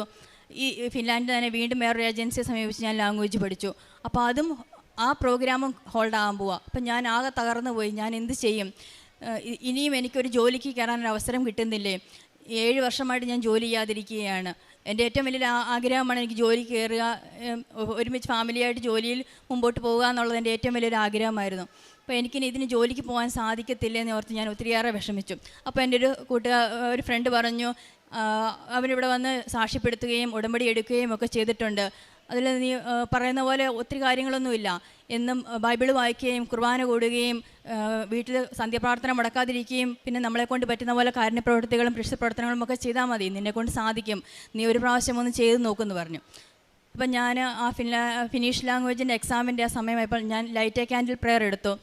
അപ്പം ഞങ്ങളുടെ അവിടെ പള്ളിയിൽ ചെന്നപ്പം ഒരു ചേച്ചി, ഞാൻ പള്ളിയിൽ പോകാറുണ്ടെങ്കിലും ആ ചേച്ചി ഞാൻ അങ്ങനെ കണ്ടിട്ടില്ല. ആ ചേച്ചി വന്ന് എനിക്കൊരു കാശുരൂപം കൊണ്ടു തന്നു, കൃപാസന മാതാവിൻ്റെ. അപ്പം എൻ്റെ ആദ്യമായിട്ട് അങ്ങനെ ഒരു കാശുരൂപം കിട്ടുന്നത്. അപ്പം ഞാനത് എൻ്റെ കൊന്തയിലിട്ടു. എന്നിട്ട് ഞാൻ ലൈറ്റ് എ ക്യാൻഡിൽ പ്രെയർ എടുത്ത് പ്രാർത്ഥിച്ചു. അതിന് ഫലമായിട്ട് എനിക്ക് നല്ല രീതിയിൽ എനിക്ക് എക്സാം എഴുതാൻ പറ്റി. അത് പാസ്സായി കഴിഞ്ഞപ്പം പക്ഷേ ഞങ്ങൾ ചെയ്യാനിരുന്ന പ്രോഗ്രാം അത് ഇപ്പം നടക്കുന്നില്ല എന്ന് പറഞ്ഞ്. അന്നേരം ഞാൻ വീണ്ടും തകർന്നു പോയി. ഞാൻ മാതാവിനോട് ചോദിച്ചു, എന്ത് ചെയ്യും മാതാവേ? അപ്പം ഞാൻ ഈ ഉടമ്പടിയെക്കുറിച്ച് ഞാൻ ലൈറ്റ് എ ക്യാൻഡിൽ എടുത്തെങ്കിലും ഞാൻ ഉടമ്പടിയെക്കുറിച്ച് ഞാൻ അത്രയും ശ്രദ്ധിക്കുന്നില്ല. അപ്പം ഞാനെന്നാൽ ഉടമ്പടി എടുക്കാമെന്ന് വിചാരിച്ചു. പക്ഷേ എനിക്കൊന്നും അറിയത്തില്ല കൃപാസനത്തെക്കുറിച്ച്. ഞാനപ്പം അച്ഛൻ്റെ വീഡിയോസ് കാണാൻ തുടങ്ങി, അച്ഛൻ കൊടുത്ത ഇൻ്റർവ്യൂസ് കാണാൻ തുടങ്ങി. അപ്പോൾ ഇൻ്റർവ്യൂ കണ്ട് അച്ഛൻ എന്തൊക്കെയാണ് അതിൽ പറയുന്നത്, എങ്ങനെയാണ് ഉടമ്പടി ഈ കൃപാസനം വന്നത് എന്നെല്ലാം ഞാൻ നന്നായിട്ട് അതിനെക്കുറിച്ച് പഠിച്ചു. അപ്പോൾ എനിക്ക് മനസ്സിലായി ഇതെനിക്ക് നടക്കും, മാതാവ് എന്നിൽ ഇടപെടും, എനിക്കിതിൽ ചെയ്യാൻ പറ്റുമെന്ന് എനിക്ക് മനസ്സിലായി. അപ്പം ഞാനങ്ങനെ 2025 ഓഗസ്റ്റ് 1-ാം തീയതി ഞാൻ ഓൺലൈനായിട്ട് ഉടമ്പടി എടുത്തു. ഉടമ്പടി എടുത്ത് പ്രാർത്ഥിക്കാൻ തുടങ്ങിയപ്പോൾ ഉടമ്പടി എടുത്ത് ഒരാഴ്ച കഴിഞ്ഞപ്പോൾ തന്നെ എനിക്ക് മനസ്സിലായി എൻ്റെ ജീവിതത്തിൽ ഒത്തിരിയേറെ മാറ്റങ്ങൾ സംഭവിക്കുന്നുണ്ടെന്ന്. ഞങ്ങളെന്നും കുരിശ് വരയ്ക്കാറുണ്ടോ എന്ന് ചോദിച്ചാൽ കുരിശ് വരയ്ക്കാറുണ്ട്. പിള്ളേരുമായിട്ടിരുന്ന് കുരിശ് വരയ്ക്കുമ്പം നമുക്ക് ഇവരോട് അടങ്ങിയിരിക്കുക, നന്നായിട്ട് ചെല്ലുക എന്നൊക്കെ പറഞ്ഞാണ് നമുക്ക് പ്രാർത്ഥിക്കാൻ പറ്റിക്കൊണ്ടിരുന്നത്. നമുക്കൊരു ആത്മാർത്ഥതയോടെ നമുക്ക് ദൈവത്തോട് വിളിച്ചപേക്ഷിച്ച് പ്രാർത്ഥിക്കാൻ പറ്റുന്നില്ല. പക്ഷേ ഈ ഉടമ്പടി എടുത്ത് പ്രാർത്ഥിക്കാൻ തുടങ്ങിയ ശേഷം ഞങ്ങൾ മക്കളെയും ഞങ്ങളുടെ കുടുംബ പ്രാർത്ഥനയെ സമർപ്പിച്ച് പ്രാർത്ഥിച്ചതിൻ്റെ ഫലമായി ഞങ്ങൾക്ക് നല്ല രീതിയിൽ കുടുംബ പ്രാർത്ഥന ജപമാല മുട്ടക്കുത്ത് നിന്ന് പ്രാർത്ഥിക്കാൻ പറ്റി. അപ്പം ഞങ്ങൾ നല്ല രീതിയിൽ അത് എല്ലാ ദിവസവും ഒരു ദിവസം പോലും മുടങ്ങാതെ ഞങ്ങൾ കുടുംബ പ്രാർത്ഥന ചെല്ലാൻ സാധിച്ചു. കുഞ്ഞു മക്കൾ പോലും മുട്ടക്കുത്ത് നിന്ന് ഞങ്ങളുടെ ഒപ്പം സ്വർഗ്ഗസ്ഥപിതാവേയും നിർമ്മലമേയും ചൊല്ലി കൈ വിരിച്ച് പിടിച്ച് പ്രാർത്ഥിക്കാൻ തുടങ്ങി. അതിൻ്റെ ഫലമായിട്ട് ഞങ്ങൾക്ക് വേറൊരു പ്രോഗ്രാം, ഈ ഫിൻലാൻഡിലേക്കുള്ളതിന് തന്നെ വേറൊരു പ്രോഗ്രാം സ്റ്റാർട്ട് ചെയ്തു. അപ്പോൾ അതിന് ഞാൻ അപ്ലൈ ചെയ്തു. അപ്പോൾ 7 വർഷമായിട്ട് ഞാനൊരു ഇൻ്റർവ്യൂ അറ്റൻഡ് ചെയ്യുകയോ ഇങ്ങനെയുള്ളതിനൊന്നും ചെയ്തിട്ടില്ല. ആൾക്കാരുമായിട്ട് ഇങ്ങനെ ഇംഗ്ലീഷ് സംസാരിക്കേണ്ടതായ സാഹചര്യങ്ങളൊന്നും ഉണ്ടായിട്ടില്ല. അപ്പോൾ ഞാൻ ഒരു ഇൻ്റർവ്യൂ എനിക്ക് അറേഞ്ച് ചെയ്ത് കിട്ടി. സെപ്റ്റംബർ 24-ാം തീയതി അറേഞ്ച് ചെയ്ത് കിട്ടി. പക്ഷേ എനിക്ക് ഭയങ്കര ടെൻഷനായിപ്പോയി. അത് ഗ്രൂപ്പ് ഡിസ്കഷനാണ്, ഇൻഡിവിജ്വലായിട്ട് ഗ്രൂപ്പിൽ ക്വസ്റ്റ്യൻ ചോദിക്കും എന്നെല്ലാം കേട്ടപ്പോൾ 45 മിനിറ്റ് ഉണ്ട് ഇൻ്റർവ്യൂ എന്നൊക്കെ കേട്ടപ്പോൾ ഭയങ്കര ടെൻഷനായിപ്പോയി. എന്ത് ചെയ്യും? അപ്പം ഞാൻ ഉടമ്പടി ഉപ്പിട്ട് പ്രാർത്ഥിക്കാനും തേൻ നമ്മൾ കഴിക്കാനും ഒക്കെ തുടങ്ങി. ഈ ഇൻ്റർവ്യൂവിന് വേണ്ടി പ്രിപ്പയർ ചെയ്യാൻ തുടങ്ങി. മാതാവിനോട് വിളിച്ചപേക്ഷിച്ച് പ്രാർത്ഥിക്കാൻ തുടങ്ങി. എനിക്കൊന്നും അറിയത്തില്ല. ഞാൻ ഇത്രയും നാളായിട്ട് 7 വർഷമായിട്ട് എല്ലാ ടച്ചും വിട്ടിരിക്കുക നേഴ്സിങ്ങിൻ്റെ. അപ്പം എനിക്കിതിന് എന്ത് പറയണം എങ്ങനെയൊന്നും എനിക്കറിയത്തില്ല. മാതാവ് എനിക്ക് ശക്തി തരണം എനിക്കിത് പറയാനായിട്ട്. അങ്ങനെ ഇൻ്റർവ്യൂ ദിവസം വന്നു. ഞാൻ ഭയങ്കര ടെൻഷനാണ്. പക്ഷേ ഞാൻ എന്ത് ചെയ്തു, ഞാൻ ലാപ്ടോപ്പിലും ഞങ്ങൾ ഇരുന്ന ചെയറിലും എല്ലാം ഉപ്പിട്ട് പ്രാർത്ഥിച്ചു. എന്നിട്ട് ഞാൻ ഇൻ്റർവ്യൂവിന് 1 മണിക്കൂർ മുന്നേ ഞാൻ പഠിച്ചുകൊണ്ടിരുന്നതെല്ലാം ഞാൻ മാറ്റിവെച്ചു. ഞാൻ മുട്ടുമുന്നിൽ നിന്ന് ജപമാല കൈ വിരിച്ച് ചൊല്ലി. എൻ്റെ മക്കളും ഹസ്ബൻഡും ഞാൻ ഇൻ്റർവ്യൂ അറ്റൻഡ് ചെയ്തുകൊണ്ടിരുന്നപ്പോൾ കൈ വിരിച്ച് നിന്ന് പ്രാർത്ഥിച്ച് വിശ്വാസ പ്രമാണവും ചൊല്ലി. അങ്ങനെ 1 മണിക്കൂർ കഴിഞ്ഞപ്പോൾ ഞാൻ ഇൻ്റർവ്യൂ അറ്റൻഡ് ചെയ്ത്. ഇൻ്റർവ്യൂ എനിക്കറിയത്തില്ല ഞാനാണോ അത് അറ്റൻഡ് ചെയ്തതെന്ന് എനിക്ക് തന്നെ സംശയം തോന്നി. കാരണം അവർ ചോദിച്ച എല്ലാ ക്വസ്റ്റിനും എനിക്ക് നല്ല രീതിയിൽ ആൻസർ ചെയ്യാൻ പറ്റി. ഇൻഡിവിജ്വൽ ക്വസ്റ്റ്യൻ ആണെങ്കിലും ഗ്രൂപ്പ് ഡിസ്കഷൻ ആണെങ്കിലും എല്ലാം ഞാൻ നല്ല രീതിയിൽ അറ്റൻഡ് ചെയ്തു. അപ്പോൾ അവർ ഇൻ്റർവ്യൂ കഴിഞ്ഞപ്പോൾ എന്നോട് പറഞ്ഞു വെൽക്കം ടു ഫിൻലാൻഡ് എന്ന് പറഞ്ഞു. ദൈവം ഞാൻ കരഞ്ഞു പോയി ആ അവരവസ്ഥയിൽ. കാരണം അത്രയേറെ ഞാൻ ആഗ്രഹിക്കുന്നുണ്ട് ഒരു ജോലിക്ക് വേണ്ടി. പിന്നെ ഇൻ്റർവ്യൂവിൻ്റെ പക്ഷേ റിസൾട്ട് വരാനായിട്ട് 2 മാസം എടുക്കുമെന്ന് അവർ പറഞ്ഞു. ഞങ്ങൾക്ക് ജനുവരിയിലായിട്ടാണ് ഇതിൻ്റെ ഇൻടേക്ക് വരുന്നത്. അപ്പോൾ 2 മാസം ഇൻ്റർവ്യൂവിൻ്റെ റിസൾട്ട് വരാൻ വെയിറ്റ് ചെയ്ത് കഴിഞ്ഞാൽ ഈ ജനുവരി ഇൻടേക്ക് ഞങ്ങൾക്ക് പോകാൻ പറ്റാണ്ടായിപ്പോവും. അപ്പം ഞാൻ മാതാവിനോട് പറഞ്ഞു, മാതാവേ അത്രയും ലേറ്റ് ആയി കഴിഞ്ഞാൽ ഇനിയും ഞാൻ താമസിക്കും. പിന്നെ അടുത്ത ഓഗസ്റ്റ് ഇൻടേക്ക് ആവും. അപ്പോൾ അതുവരെയും ലേറ്റ് ആകാണ്ട് ഞങ്ങൾക്ക് എത്രയും പെട്ടെന്ന് ഇത് ഞങ്ങൾക്ക് സാധിച്ചു തരണമേ എന്ന് പറഞ്ഞ് ഞങ്ങളിങ്ങനെ ഞാനും ഹസ്ബൻഡും പ്രാർത്ഥിച്ചുകൊണ്ടിരിക്കുക. അപ്പം പ്രാർത്ഥിച്ചുകൊണ്ടിരിക്കുമ്പം ഒക്ടോബർ 15 എന്നൊരു ഡേറ്റ് ഇങ്ങനെ ഞങ്ങളുടെ മനസ്സിലോട്ട് വരുന്നുണ്ട്. അപ്പം നമ്മുടെ വീട്ടിൽ അപ്പം ജപമാല പ്രാർത്ഥന സമയത്ത് മാതാവിനെ വീട്ടിൽ കൊണ്ടുവന്ന് വെച്ച് പ്രാർത്ഥിക്കുന്ന സമയമാണ്. അപ്പോൾ എല്ലാ വീട്ടിലും പ്രാർത്ഥിക്കുന്നുണ്ട് മാതാവിനെ കൊണ്ടുവന്ന് വെച്ച്. അപ്പം ഞങ്ങളുടെ വീട്ടിൽ ഒക്ടോബർ 18 എന്നുള്ള ഡേറ്റ് എടുത്തു. അപ്പം ഈ ഒക്ടോബർ 18 എന്നുള്ള ഡേറ്റ് എടുത്തപ്പോൾ ഞാൻ മാതാവിനോട് ഒരു കാര്യം പറഞ്ഞോളൂ, മാതാവ് ഈ ഒക്ടോബർ 18 മാതാവ് ഞങ്ങളുടെ വീട്ടിൽ വരുമ്പോൾ എനിക്ക് മാതാവിനെ ഞാൻ റിസൾട്ട് അറിഞ്ഞ സന്തോഷത്തോടെ എനിക്ക് സ്വീകരിക്കാൻ പറ്റണമെന്ന്. അങ്ങനെ പ്രാർത്ഥിച്ചുകൊണ്ടിരുന്നപ്പോഴാണ് എനിക്ക് ഈ ഒക്ടോബർ 15 എന്നുള്ള ഡേറ്റ് വന്നത്. ഞാനിതെൻ്റെ ഹസ്ബൻഡിനോട് പറഞ്ഞപ്പോൾ ഹസ്ബൻഡ് പറയാം എനിക്കും ഈ ഒക്ടോബർ 15 മനസ്സിലോട്ട് വരുന്നുണ്ട്, പക്ഷേ എന്താണെന്ന് അറിയത്തില്ല. അങ്ങനെ ഇരുന്നപ്പം ഈ ഒക്ടോബർ 14 ഞങ്ങളുടെ റിസൾട്ട് അറിഞ്ഞു, എൻ്റെ പേര് ഇതിലുണ്ടെന്ന് അറിഞ്ഞു, പാസ്സായ ലിസ്റ്റിലുണ്ടെന്ന് അറിഞ്ഞു. ഒക്ടോബർ 15 മെയിൽ വന്നു, ഒഫീഷ്യലായിട്ട് മെയിൽ വന്നു, നിനക്ക് അവിടെ ഇൻ്റർവ്യൂ പാസ്സായിട്ടുണ്ട്, ബാക്കി പ്രോസസ്സിങ് സ്റ്റാർട്ട് ചെയ്യാമെന്ന്. അങ്ങനെ ഞങ്ങൾ ബാക്കി പ്രോസസ്സിങ് മാതാവിന് അത് ഞങ്ങൾക്ക് ഭയങ്കര സന്തോഷമായിരുന്നു. കാരണം വെച്ച് കഴിഞ്ഞാൽ ഞങ്ങൾ ഒരു ഡേറ്റ് നമുക്ക് മനസ്സിലോട്ട് കൊണ്ടുതന്ന മാതാവ്. അങ്ങനെ നമ്മൾ അതിന് ഒത്തിരിയേറെ സന്തോഷവും നന്ദിയും മാതാവിന് ഒത്തിരിയേറെ സമർപ്പിച്ചു. പിന്നെ ഞങ്ങൾക്ക് VFSൻ്റെ പ്രോസസ്സിങ് ആയി. വിസ പ്രോസസ്സിങ്ങിന് ഞങ്ങൾ ചെയ്തപ്പോഴത്തേനും ഞങ്ങൾക്ക് 2 പേർക്കും നവംബർ 26 എന്നുള്ള ഡേറ്റ് കിട്ടി VFSൻ്റെ അപ്പോയിൻമെൻറ്റ് എടുക്കാനായിട്ട് വിസ പ്രോസസ്സിങ്ങിൻ്റെ. മക്കൾക്ക് ഡേറ്റ് കിട്ടുന്നില്ല. അപ്പോൾ ഞങ്ങൾ ഡൽഹിയിൽ പോയി വേണം ഇത് ചെയ്യാനായിട്ട്. അപ്പം ചെയ്യാൻ വേണ്ടി പോയപ്പോഴത്തേനും ഞങ്ങൾക്ക് 2 പേർക്കും 26 കിട്ടി. അപ്പോൾ മക്കൾക്ക് കിട്ടുന്നില്ല. അപ്പോൾ ഞങ്ങൾ ഒരുമിച്ച് ഫാമിലിയായിട്ട് പോകാൻ തീരുമാനിച്ചു. ഞങ്ങൾക്ക് മക്കളുടെ കിട്ടുന്നില്ലല്ലോ, ഇവരെ തന്നെ നമുക്ക് നിർത്തിയിട്ട് പോകാനും പറ്റത്തില്ല. അപ്പം ഞങ്ങൾ അന്നേരപ്പോഴാണ് അച്ഛൻ്റെ ഡെയിലി ബ്രെഡിൻ്റെ അകത്ത് അച്ഛൻ പറയുന്നത് നിങ്ങളൊരു ഡേറ്റ് ഇട്ട് സമർപ്പിച്ച് പ്രാർത്ഥിക്കണം എന്ന് പറയുന്നത്. അപ്പം ഞങ്ങൾ എന്ത് ചെയ്തു, നവംബർ 27, 28 ഈ ഒരു ഡേറ്റിനുള്ളിൽ ഞങ്ങളുടെ മക്കൾക്ക് കിട്ടണേ എന്ന് പ്രാർത്ഥിച്ചു. അപ്പം ഞങ്ങൾ എപ്പോൾ നോക്കുമ്പോഴും ഡിസംബർ 9, ഡിസംബർ 10 അങ്ങനെയൊക്കെ ഡേറ്റാണ് കിട്ടുന്നത്. അപ്പം നമ്മൾ നവംബർ 26 തൊട്ട് ഡിസംബർ 9 വരെയൊക്കെ നമ്മൾ ഡൽഹിയിൽ നിൽക്കുക എന്ന് പറയുന്നത് അത് ഭയങ്കര ചിലവുള്ള കാര്യങ്ങളായതുകൊണ്ടും നമുക്കങ്ങനെ നിൽക്കാൻ സാധിക്കാത്തതുകൊണ്ടും ഹസ്ബൻഡിന് ലീവ് എടുക്കാൻ പറ്റാത്തതുകൊണ്ടും നമുക്കത് എത്രയും പെട്ടെന്ന് മാതാവേ ഞങ്ങൾക്ക് നടത്തി തരണേ. ഞങ്ങൾ ഈ നവംബർ 27, 28 എന്നുള്ള ഡേറ്റിനെ സമർപ്പിച്ച് പ്രാർത്ഥിച്ച് ഞങ്ങൾക്ക് ആ ഡേറ്റിൽ ഞങ്ങൾക്ക് പിള്ളേർക്ക് അപ്പോയിൻമെൻറ്റ് കിട്ടാനായിട്ട്. അപ്പോൾ ഞങ്ങൾ 23-ാം തീയതി വരെ നോക്കിയിട്ട് ഞങ്ങൾക്ക് പിള്ളേർക്ക് അപ്പോയിൻമെൻറ്റ് ആ ഡേറ്റ് കിട്ടുന്നില്ല. 23-ാം തീയതി വൈകിട്ട് 24-ാം തീയതി വൈകിട്ട് ഞങ്ങളോട് പറഞ്ഞു നിങ്ങളുടെ നവംബർ 27 ഓപ്പൺ ആക്കിയിട്ടുണ്ട്, നമുക്ക് പിള്ളേർക്ക് അന്നേരം അപ്പോയിൻമെൻറ്റ് എടുക്കാമെന്ന്. അങ്ങനെ മാതാവ് അതും ഞങ്ങൾക്ക് വളരെ ഒരു അനുഗ്രഹമായിട്ട് തന്നു. അങ്ങനെ ഞങ്ങൾ നവംബർ 27-നും 26-നും ഡൽഹി VFS പോയി അപ്പോയിൻമെൻറ്റ് എടുത്തു. അവിടെയും ഒരു ഇൻ്റർവ്യൂ പോലെ ഉണ്ടായിരുന്നു, പക്ഷേ അത് ഞങ്ങൾക്ക് നല്ല രീതിയിൽ അറ്റൻഡ് ചെയ്യാൻ പറ്റി. അന്നേരപ്പോഴെല്ലാം ഞങ്ങൾ മാതാവിൻ്റെ ഉടമ്പടി ഉപ്പും മാതാവിനോട് പ്രാർത്ഥിച്ചും കൊന്തച്ചൊല്ലിയും എല്ലാമാണ് പോയിരുന്നത്. അതെല്ലാം ഞങ്ങൾക്ക് വളരെ എങ്ങനെ സാധിച്ചു എന്ന് ഞങ്ങൾക്ക് അറിയില്ല, പക്ഷെ അതെല്ലാം വളരെ പെട്ടെന്ന് തന്നെ കാര്യങ്ങൾ നടത്തി തന്നു മാതാവെല്ലാം. ഒത്തിരി ലേറ്റ് ആവുകയോ ഒന്നും ചെയ്യാണ്ട് ഞങ്ങൾക്ക് എല്ലാം നടത്തി തന്നു. പിന്നെ ഞങ്ങൾ വിസയ്ക്ക് വേണ്ടിയുള്ള വെയിറ്റിംഗ് ആയിരുന്നു. അപ്പം ഞങ്ങൾ ഇവിടെ വന്നു. എൻ്റെ ഉടമ്പടി അപ്പോൾ ഓൺലൈൻ ഉടമ്പടി എടുത്തത് അതെൻ്റെ ഉടമ്പടി കഴിഞ്ഞു. അപ്പം ഞാൻ ഇവിടെ വന്നു. ഡിസംബർ 4-ാം തീയതി ഞാൻ ഇവിടെ വന്നു, ഉടമ്പടി എടുത്തു.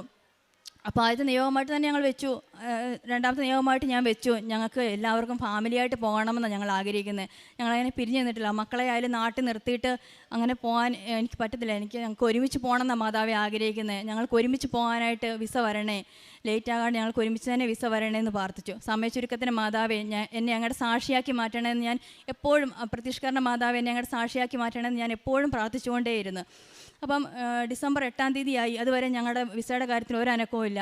പക്ഷേ ബാക്കി ചിലർക്കൊക്കെ വിസ വന്നും തുടങ്ങി. അപ്പോൾ ഞങ്ങളുടെ എന്താ ഒന്നും ഒരു അനക്കവും വരുന്നില്ലോ എന്ന് പറഞ്ഞു. അപ്പം ഞാൻ പറഞ്ഞു ഡിസംബർ 8-ാം തീയതി രാവിലെ ഞാൻ ഹസ്ബൻഡും പറഞ്ഞു ഇന്ന് മാതാവിൻ്റെ അമലോത്ഭവ തിരുനാളല്ലേ, നമുക്ക് മാതാവിനോട് പറയാം നമുക്കിതൊരു ഗിഫ്റ്റായിട്ട് ഞങ്ങൾക്ക് തരണം, ഞങ്ങളുടെ എല്ലാവരുടെയും വിസ അപ്രൂവ് ആയെന്നുള്ള ഒരു ഗിഫ്റ്റായിട്ട് ഞങ്ങൾക്ക് തരണം മാതാവേ എന്ന് ഞങ്ങൾ പ്രാർത്ഥിച്ചു. അങ്ങനെ ഞങ്ങൾ വൈകുന്നേരം വരെ എല്ലാം ഫോണിൽ മെയിൽ വരുന്നുണ്ടോ എന്ന് ചെക്ക് ചെയ്തുകൊണ്ടേയിരുന്നു. പക്ഷെ അന്നേരപ്പോൾ ഒന്നും മെയിൽ വന്നില്ല. പക്ഷെ രാത്രി 11:45 ഞങ്ങളുടെ ഫോണിലോട്ടൊരു മെയിൽ വന്നു. ഡിസംബർ 8-ാം തീയതി രാത്രി 11:45 തന്നെ ഞങ്ങൾ അന്ന് 5:30 അന്ന് പാറൽപ്പള്ളി പെരുന്നാളായിരുന്നു. അപ്പോൾ ഞങ്ങൾക്ക് അന്ന് പാറൽപ്പള്ളി പെരുന്നാളിന് ഞങ്ങൾ പോയപ്പോഴത്തേനും രാത്രി ലേറ്റായിട്ടാണ് വന്നത്. അപ്പോൾ ഞങ്ങൾ ഇത് ഉടമ്പടി എടുത്ത ശേഷം ഒരു ദിവസം പോലും ഞങ്ങൾ ജപമാല മുടക്കിയിട്ടില്ല. അപ്പോൾ 11:30 വീട്ടിൽ വന്ന് കയറിയപ്പം ഞങ്ങൾ 11:30 ജപമാല ഞങ്ങൾ ചെല്ലിയില്ലോ എന്ന് പറഞ്ഞ് ഞങ്ങൾ 11:30 ഞങ്ങൾ ജപമാല ചെല്ലാൻ വേണ്ടിയിരുന്നു. അപ്പോഴത്തേനും 11:45 എൻ്റെ ഫോണിലോട്ട് മെയിൽ വന്നു, വിസ അപ്രൂവ് ആകുന്നതിൻ്റെ പ്രോസസ്സിങ് തുടങ്ങുകയെന്നും പറഞ്ഞു. അപ്പുറത്തും ഞങ്ങൾ ജപമാല വളരെ തീക്ഷ്ണമായിട്ട് ചൊല്ലി പ്രാർത്ഥിച്ചു. അമ്മേ മാതാവേ ഞങ്ങൾക്ക് എല്ലാവർക്കും എനിക്ക് മാത്രമേ അപ്രൂവ് ആകാനുള്ള അപ്ഡേറ്റ് ആകുന്നുള്ളൂ. അപ്പോൾ ഞങ്ങൾക്ക് എല്ലാവർക്കും അപ്ഡേറ്റ് ആയി തരണേ, അപ്രൂവൽ ആക്കി തരണേ എന്ന് ഞങ്ങൾ മാതാവിനോട് പ്രാർത്ഥിച്ചു. അപ്പം പിന്നെ ഞങ്ങൾ ജപമാല ചൊല്ലി അത് കഴിഞ്ഞപ്പോൾ 12 മണിയായപ്പോൾ കറക്റ്റ് 12 മണി ആറായപ്പോഴത്തേനും ഞങ്ങളുടെ ഫോണിലോട്ട്, എൻ്റെയും ഫോണിലോട്ട് ഹസ്ബൻഡിൻ്റെ ഫോണിലോട്ട് മെയിൽ വന്നു, വിസ അപ്രൂവായി, നിങ്ങൾക്ക് പോകാം, ഇനി ജനുവരി 7-ാം തീയതി തൊട്ട് മാർച്ച് വരെ നിങ്ങൾക്ക് എപ്പോൾ വേണേലും ഫിൻലാൻഡിലോട്ട് വരാം എന്നുള്ള രീതിയിൽ വിസ അപ്രൂവായി കിട്ടി. അതൊരു വളരെ വളരെ വളരെ ഒരു വലിയൊരു അനുഗ്രഹമാണ് ഞങ്ങൾക്ക് മാതാവിൽ നിന്ന് കിട്ടിയത്. സമയച്ചുരുക്കത്തിന് മാതാവ് ഞങ്ങളുടെ കാര്യത്തിൽ, അതായത് ഓഗസ്റ്റിൽ ഞാൻ ഉടമ്പടി എടുത്തേ ഉള്ളൂ. ഈ ഡിസംബർ 8-ാം തീയതി ആയപ്പോഴേ മാതാവ് ഞങ്ങൾക്ക് അതിൻ്റെ വിസ അനുവദിച്ചു തന്നു. അത് വലിയൊരു അനുഗ്രഹമായിട്ടാണ് ഞാൻ കാണുന്നത് ഞങ്ങളുടെ ജീവിതത്തിൽ. അതുപോലെ മാതാവ് ഞങ്ങളുടെ ജീവിതത്തിൽ ഇടപെടാൻ തുടങ്ങിയതിൽ ഒത്തിരിയേറെ അനുഗ്രഹങ്ങളുണ്ട്. കുടുംബ പ്രാർത്ഥന വളരെ സജീവമായിട്ട് ഞങ്ങൾക്ക് ചെല്ലാൻ സാധിച്ചു. പള്ളിയിലാണേലും കുർബാനയിലാണേലും എല്ലാം ഞങ്ങൾക്ക് കുർബാന കൂടുന്നുണ്ടായിരുന്നെങ്കിലും നമുക്ക് അത് അത്രയേറെ വിശുദ്ധിയോടെ നമുക്ക് ഈ ഉടമ്പടി എടുത്ത ശേഷം കൂടാൻ സാധിച്ചു. പിന്നെ ഞങ്ങൾ എന്നും ഡെയിലി ബ്രെഡ് കൂടുമായിരുന്നു. അപ്പോൾ ഡെയിലി ബ്രെഡിൽ ഞാൻ അതിൽ എന്നും കമൻറ്റ് ഇടുമായിരുന്നു, അമ്മേ മാതാവേ അങ്ങയുടെ പ്രതിഷ്ഠാനത്തിന് സാക്ഷിയാക്കി എനിക്ക് മാറ്റണമേ എന്ന്. അങ്ങനെ എന്നും അത് കൂടുമായിരുന്നു. ഉടമ്പടി ധ്യാനവും ഒരിക്കൽ പോലും ഞാൻ മുടക്കിയിട്ടില്ല, എന്നും അത് കൂടുമായിരുന്നു. പ്രേക്ഷിത പ്രവർത്തനമായിട്ട് ചെയ്തത് ഞങ്ങൾ എല്ലാ ദിവസവും ബൈബിൾ വായിക്കും, മുടങ്ങാതെ എല്ലാ ദിവസവും ബൈബിൾ 1 മണിക്കൂർ വായിക്കാൻ തുടങ്ങി. മക്കളെയും കൂടെ കൂട്ടി ഒരുമിച്ച് നല്ല രീതിയിൽ സന്ധ്യാപ്രാർത്ഥന ചെല്ലാൻ തുടങ്ങി. കുർബാനയിൽ മുടക്കം വരാത്ത തുടങ്ങി. എന്നും ജപമാല എന്നും ചെല്ലാൻ തുടങ്ങി. ജപമാല കൈപിടിച്ച് ചെല്ലുമ്പോൾ നമുക്കൊരു വളരെ വലിയൊരു ശക്തിയാണ് നമ്മുടെ കൂടെ കിട്ടുന്നത്. പിന്നെ മറ്റുള്ളവരെ നമ്മളെ കൊണ്ട് കഴിയുന്ന രീതിയിൽ എല്ലാം സഹായിക്കാൻ പറ്റി. ഉടമ്പടി കൃപാസന പത്രമാണെങ്കിലും ഞാൻ ഒമാനിലോട്ട് ഇവിടുന്ന് വരുത്തി, നാട്ടിൽ നിന്ന് വരുന്നവരിൽ നിന്ന് വരുത്തി അവിടെ ഞങ്ങൾ വിതരണം ചെയ്യുകയും പ്രാർത്ഥിക്കുകയും എല്ലാം ചെയ്തു. കാരുണ്യപ്രവർത്തികളായിട്ട് മറ്റുള്ളവരെ ഒത്തിരിയേറെ ഞങ്ങളെ കൊണ്ട് പറ്റുന്ന രീതിയിലെല്ലാം ഞങ്ങൾ സഹായിക്കുകയും ഒക്കെ ചെയ്തിട്ടുണ്ട്.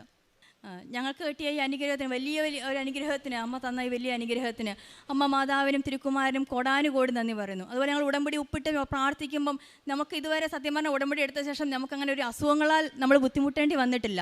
ഞങ്ങൾ കുഞ്ഞുമക്കളാണേലും അല്ലെങ്കിൽ എല്ലാ ദിവസവും അവർക്ക് പനിയും ജലദോഷവുമാണ്. പക്ഷേ ഈ ഉപ്പിട്ട് നമ്മൾ അവർക്ക് വെള്ളം കൊടുക്കാനും തേൻ കൊടുക്കാനും ഈ വിശ്വാസ പ്രമാണം ചൊല്ലി തേൻ കൊടുക്കാനും ഒക്കെ തുടങ്ങിയ ശേഷം അവർക്ക് അങ്ങനെ അസുഖങ്ങൾ വരുന്നേയില്ല. ചെറിയൊരു ജലദോഷം വരും, പക്ഷെ നമ്മൾ അപ്പോഴേ തന്നെ തേൻ കൊടുക്കും. അവരുടെ എല്ലാ അസുഖങ്ങളും അതോടെ തന്നെ അവർക്ക് ഞങ്ങളങ്ങനെ ഹോസ്പിറ്റലിൽ പോകേണ്ടതായ സാഹചര്യം പോലും ഇല്ലാണ്ടായി ഈ ഉപ്പിട്ട് പ്രാർത്ഥിച്ചതിൻ്റെയും തേൻ കൊടുക്കാൻ തുടങ്ങിയതിൻ്റെയും ഫലമായിട്ട്. ഇത്രയേറെ അനുഗ്രഹം തന്ന് ഞങ്ങളുടെ കുടുംബത്തെ അനുഗ്രഹിച്ചതിന് ഇനിയും ഞങ്ങൾക്ക് ഒത്തിരിയേറെ അനുഗ്രഹങ്ങൾ ഞങ്ങൾക്ക് തരുമെന്നുള്ള പ്രതീക്ഷയിൽ ഇവിടെ വന്ന് ഇനിയും ഞങ്ങൾ സാക്ഷ്യം പറയാനായിട്ട് ഞങ്ങൾക്ക് സാധിക്കുമെന്നുള്ള പ്രതീക്ഷയിൽ അമ്മ മാതാവിനും തിരുക്കുമാരനും കോടാനുകോടി നന്ദി പറയും. നാമത്തിന് മഹത്വം ഉണ്ടായിരിക്കട്ടെ. എൻ്റെ പേര് സോന ഷൈജി. ഞാൻ വരുന്നത് എറണാകുളം ജില്ലയിൽ ഏനാനല്ലൂർ എന്ന സ്ഥലത്താണ്. പരിശുദ്ധ അമ്മ വഴി ഈശോ എനിക്ക് എൻ്റെ കുടുംബത്തിനും എൻ്റെ സുഹൃത്തിനൊക്കെ നൽകിയ അനുഗ്രഹങ്ങൾക്ക് നന്ദി പറയാനാണ് ഞാനിവിടെ ആയിരിക്കുന്നത്. നഴ്സിംഗ് പഠിത്തം കഴിഞ്ഞിട്ട് എന്തെടുക്കണം, എങ്ങനെ പുറത്തു പോകണം, എങ്ങനെ കുടുംബം മുന്നോട്ട് പോകണം എന്നൊരു വലിയൊരു ചോദ്യചിഹ്നമായിരുന്നു എൻ്റെ മനസ്സിലുണ്ടായിരുന്നത്. അപ്പോൾ എല്ലാവരും OET എന്നൊക്കെ പറഞ്ഞപ്പോഴും എൻ്റെ മനസ്സിൽ ഞാനിവിടെ വന്ന് ഉടമ്പടി വെച്ചു. അതിനു മുന്നേ എൻ്റെ വീട്ടിൽ ഉടമ്പടി വെച്ച് ഒരുപാട് അനുഗ്രഹങ്ങൾ പരിശുദ്ധ അമ്മ വഴി ഈശോ എൻ്റെ കുടുംബത്തിന് നൽകുകയുണ്ടായി. അപ്പോൾ ഉടമ്പടി വെച്ച് കഴിഞ്ഞപ്പോൾ ഞാൻ ഉടമ്പടിയിൽ വെച്ചു, അമ്മയെ എനിക്ക് എന്താ എടുക്കേണ്ടതെന്നുള്ളതൊന്നും അറിയത്തില്ല, അമ്മ എനിക്കൊരു വഴി കാണിച്ചു തരണം എന്ന് പറഞ്ഞു. അങ്ങനെ ജർമ്മൻ പഠിക്കാൻ ഇവിടെ നിന്ന് എപ്പോൾ ഇറങ്ങിയാലും മനസ്സിലേക്ക് വരുന്നത് ജർമ്മൻ എന്നുള്ളൊരു ചിന്ത മാത്രമായിരുന്നു.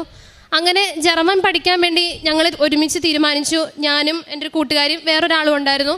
ഞങ്ങൾ 3 പേരും അങ്ങനെ ജർമ്മൻ പഠിക്കാൻ തീരുമാനിച്ചു. പക്ഷേ നഴ്സിംഗ് പഠിത്തവും അതുപോലെ തന്നെ +2 വരെ ഞാൻ അത്യാവശ്യം നന്നായി പഠിക്കുന്ന ഒരു സ്റ്റുഡൻ്റ് ആയതുകൊണ്ട് ഉടമ്പടി എടുത്തു കഴിഞ്ഞാൽ ഒരു സപ്പോർട്ടിങ് മാത്രമാണ്, എൻ്റെ ഒരു മെറിറ്റ് കൊണ്ടും എനിക്ക് കിട്ടും എന്നൊരു ചിന്ത എൻ്റെ മനസ്സിലുണ്ടായിരുന്നു. അങ്ങനെ ഞാൻ ജർമ്മൻ എക്സാം എഴുതാൻ വേണ്ടി പോയി. അതുപോലെ തന്നെ ഡേറ്റ് കിട്ടാൻ ഒരുപാട് കഷ്ടപ്പെട്ടു. അതും ഇവിടെ വന്ന് പ്രാർത്ഥിച്ച് ഒരു ഡേറ്റ് കിട്ടി. അങ്ങനെ എക്സാം എഴുതിയപ്പോൾ ഒരു കോൺഫിഡൻസ് ഉണ്ടായിരുന്നു, കിട്ടും, ഇനി ഉടമ്പടി ഒന്ന് സപ്പോർട്ട് ചെയ്യുമല്ലോ എന്നുള്ളൊരു ചിന്ത എൻ്റെ മനസ്സിൽ വന്നിട്ടുണ്ടായിരുന്നു. അങ്ങനെ എക്സാം എഴുതിയപ്പോൾ 2 മൊഡ്യൂൾ പാസ്സായി. എനിക്ക് ഏതാണോ എളുപ്പമെന്ന് തോന്നി 2 മൊഡ്യൂൾ ഞാൻ ഫെയിലായി, റൈറ്റിങ്ങും സ്പീക്കിങ്ങും. പിന്നീടുള്ള എൻ്റെ ജീവിതം എന്ന് പറഞ്ഞാൽ ഭയങ്കര സഹനമായിരുന്നു. സഹനം എന്ന് പറഞ്ഞാൽ ഞങ്ങൾ B1 പഠിച്ചുകൊണ്ടാണ് B2ൻ്റെ എക്സാം എഴുതുന്നത്. അപ്പോഴും 2 മൊഡ്യൂൾ കിട്ടിക്കഴിഞ്ഞപ്പോഴും ഇനിയും 2 മൊഡ്യൂൾ കിട്ടുമല്ലോ എന്നുള്ളൊരു ഓവർ കോൺഫിഡൻസ് എൻ്റെ മനസ്സിലും വന്നു. കാരണം B1 പഠിച്ചുകൊണ്ട് B2 2 എക്സാം എഴുതാമെങ്കിൽ ഇനി അതുകൂടെ ഈ ഉടമ്പടിയും കൂടെ ചേർത്ത് നിർത്തിയാൽ ഒരു കലക്കവെള്ളത്തിൽ മീൻ പിടിക്കുന്നൊരവസ്ഥയിൽ ഞാൻ അങ്ങനെ ചെയ്യാമെന്ന് വിചാരിച്ചു. പക്ഷേ എനിക്ക് പിന്നീടുള്ളതെല്ലാം ഭയങ്കര സഹനങ്ങളായിരുന്നു. അതായത് ഞാൻ വീണ്ടും ഉടമ്പടി പുതുക്കി, എൻ്റെ എക്സാം പാസ്സായില്ല. പക്ഷെ ഞാൻ ഓരോ തവണയും തോറ്റു പോകുമ്പോഴും ഞാൻ ഒരിക്കലും പിന്മാറിയില്ല. കാരണം ഞാൻ വന്ന് പ്രാർത്ഥിച്ചത് ജീവനോടെ പ്രത്യക്ഷപ്പെട്ട പരിശുദ്ധ അമ്മയുടെ മുന്നിലാണ്. ഈ അമ്മ എന്നെ ഒരിക്കലും കൈവിടില്ല എന്ന് എനിക്ക് ഉറച്ചൊരു ദൃഢമായ വിശ്വാസം എൻ്റെ മനസ്സിലുണ്ടായിരുന്നു. വീണ്ടും ഉടമ്പടി പുതുക്കി കഴിഞ്ഞപ്പോൾ ഞാൻ ബാംഗ്ലൂർ റൈറ്റിങ്ങിന് വേണ്ടി എക്സാമിന് ഡേറ്റ് എടുത്തു. അവിടെ പോയി ഞാൻ എക്സാം എഴുതി. വീണ്ടും ഒരു ഡേറ്റ് ഗോവയിൽ പോയി എക്സാം എഴുതാൻ വേണ്ടി ഡേറ്റ് എടുത്തു. അപ്പോഴും അമ്മോട് പറഞ്ഞു, അമ്മേ ഞാനിപ്പോൾ 2 സ്ഥലത്ത് ഡേറ്റ് എടുത്തു, ഇല്ലാത്ത പൈസയും മുടക്കി ഞാൻ ഈ പോയി ഡേറ്റ് എടുത്ത് പരീക്ഷ എഴുതുന്നത്, ഇതിലെങ്കിലും എന്നെ അമ്മ പാസ്സാക്കി തന്നെ എന്ന് പറഞ്ഞു. ഞാൻ ബാംഗ്ലൂർ പോയി എഴുതി. റിസൾട്ട് വന്നു. ഗോവയുടെ റിസൾട്ട് വന്നില്ല, അതിന് മുന്നേ ബാംഗ്ലൂരിൻ്റെ റിസൾട്ട് വന്നു. റിസൾട്ട് വന്നപ്പോൾ എനിക്ക് റൈറ്റിങ്ങിന് കിട്ടിയ മാർക്ക് 100ൽ 19 മാർക്ക്.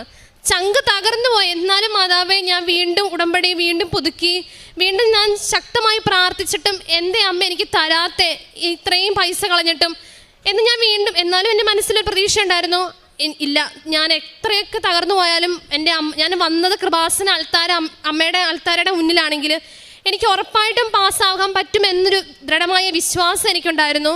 ഞാൻ ഈ സെയിം ടോപ്പിക്ക്, അതായത് റൈറ്റിംഗ്, എനിക്ക് ബാംഗ്ലൂർ ഏത് ടോപ്പിക്കാണോ വന്നേ, ഞാൻ 19 മാർക്കിന് തോറ്റുപോയ അതേ ടോപ്പിക്ക് തന്നെ എനിക്ക് ഗോവയിൽ എക്സാമിന് വന്നു. ആ സെയിം ടോപ്പിക്ക് ഞാൻ കരഞ്ഞുകൊണ്ട് എക്സാം എഴുതുന്നത്. ഞാൻ കാശുരും കൈ പിടിച്ചിട്ടുണ്ട്. അവിടെ ഫുൾ ചെക്കിംഗ് ആണ്. ഒരു കമ്മൽ പോലും ഇടിപ്പിക്കാത്ത രീതിയിലാണ് അവർ ഉള്ളിലേക്ക് കയറ്റിയത്. ഞാൻ ഉപ്പെടുത്ത് എൻ്റെ ജീൻസിൻ്റെ പോക്കറ്റിലിട്ടു. ഞാൻ ആ ഉപ്പ് അവിടെ വെതറി കരഞ്ഞുകൊണ്ട് ഞാൻ എഴുതിയത്. പക്ഷേ ഞാൻ റിസൾട്ട് വന്ന സമയമായി. അപ്പോൾ ഒരു ഒക്ടോബർ മാസത്തിലാണ് എൻ്റെ റിസൾട്ട് തന്നെ. അപ്പോൾ അന്ന് എൻ്റെ ഒക്ടോബർ 21 എൻ്റെ ബർത്ത്ഡേ. അപ്പോൾ ഞാൻ അമ്മോട് പറഞ്ഞു, അമ്മേ, എല്ലാവർക്കും അമ്മ ബർത്ത്ഡേ ഗിഫ്റ്റ് കൊടുക്കുന്നുണ്ടല്ലോ, എനിക്കും, ഞാൻ എത്ര തവണയായി ഞാനിപ്പോൾ ഇത് എഴുതാൻ തുടങ്ങിയിട്ട്, എനിക്കും എന്തെങ്കിലും ഒരു ഗിഫ്റ്റ് തന്നെ എന്ന് അമ്മോട് പ്രാർത്ഥിച്ചു. അങ്ങനെ ഒക്ടോബർ 19 എനിക്ക് റിസൾട്ട് വന്നു. റിസൾട്ട് വന്നപ്പം ഞാൻ ബാംഗ്ലൂരിലെ അതായത് ഏത് ടോപ്പിക്കിലാണോ ആ സെയിം ടോപ്പിക്ക് തന്നെ ഇവിടെ വന്ന് അതിൽ ഏതിലാണോ 19 മാർക്കിൽ തോറ്റുപോയി എനിക്ക് 79 മാർക്ക് തന്നെ എൻ്റെ അമ്മ എന്നെ അനുഗ്രഹിച്ചു. പിന്നീട് അത് കഴിഞ്ഞപ്പോൾ പിന്നെ ഞാൻ വീണ്ടും സ്പീക്കിംഗ് കിടക്കുവാണ്. സ്പീക്കിങ്ങിന് ഇനി എങ്ങനെ എഴുതും? ഞാൻ അമ്മയോട് പറഞ്ഞു, not by merit but by grace, എൻ്റെ കഴിവുകളെല്ലാം തോറ്റു, ഇനി എനിക്കൊന്നും ചെയ്യാൻ പറ്റത്തില്ല, അമ്മ എന്തേലും എനിക്കൊരു വഴി കാണിച്ചു തന്നെന്ന് പറഞ്ഞു. അങ്ങനെ ഞാൻ സ്പീക്കിങ്ങിന് ഡേറ്റ് വീണ്ടും എടുത്തു. സ്പീക്കിംഗ് എഴുതി, ഞാൻ വീണ്ടും തോറ്റു. എന്നാലും ഞാൻ ഉടമ്പടിയിൽ നിന്ന് പിന്മാറിയില്ല. പക്ഷെ എനിക്ക് എന്ത് കിട്ടും, അല്ലെങ്കിൽ ജർമ്മൻ പാസ്സാകോ ഇല്ലയോ, അതൊന്നും അല്ല എൻ്റെ ഒരു മെയിൻ വിഷയം. ഞാൻ എത്രമാത്രം ഉടമ്പടിയിൽ എന്നെ അമ്മ കൈവിടില്ല എന്നുള്ളൊരു ഉറച്ച ദൃഢമായ വിശ്വാസമാണ് എൻ്റെ മുന്നിൽ ഏറ്റവും വലിയ കാര്യമായിട്ടുണ്ടായിരുന്നത്.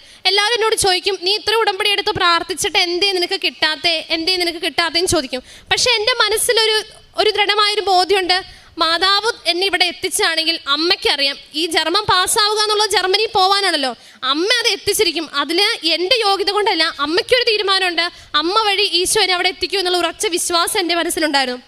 വീണ്ടും ഞാൻ സ്പീക്കിംഗ് എഴുതി, സ്പീക്കിംഗ് എനിക്ക് കിട്ടിയില്ല. അപ്പോൾ എനിക്ക് ഒത്തിരി സങ്കടമായി. അപ്പം ഞാനൊരു കരഞ്ഞുകൊണ്ട് ലൈറ്റ് അയക്കാൻ പ്രെയർ റിക്വസ്റ്റ് ഇട്ടു. പ്രെയർ റിക്വസ്റ്റ് ഇട്ട് കഴിഞ്ഞ് ഒരു കുറച്ച് മിനിറ്റുകൾക്കുള്ളിൽ എൻ്റെ ഒരു കൂട്ടുകാരി എന്നെ വിളിച്ചിട്ട് പറഞ്ഞു, 3 മൊഡ്യൂൾ വെച്ചിട്ട് അല്ലെങ്കിൽ B1 വെച്ചിട്ട് പ്രോസസ്സിങ് ചെയ്യുന്നൊരു ഏജൻസി അറിയാം, അവരുടെ ഒന്ന് വിളിച്ചു നോക്കാൻ പറഞ്ഞു.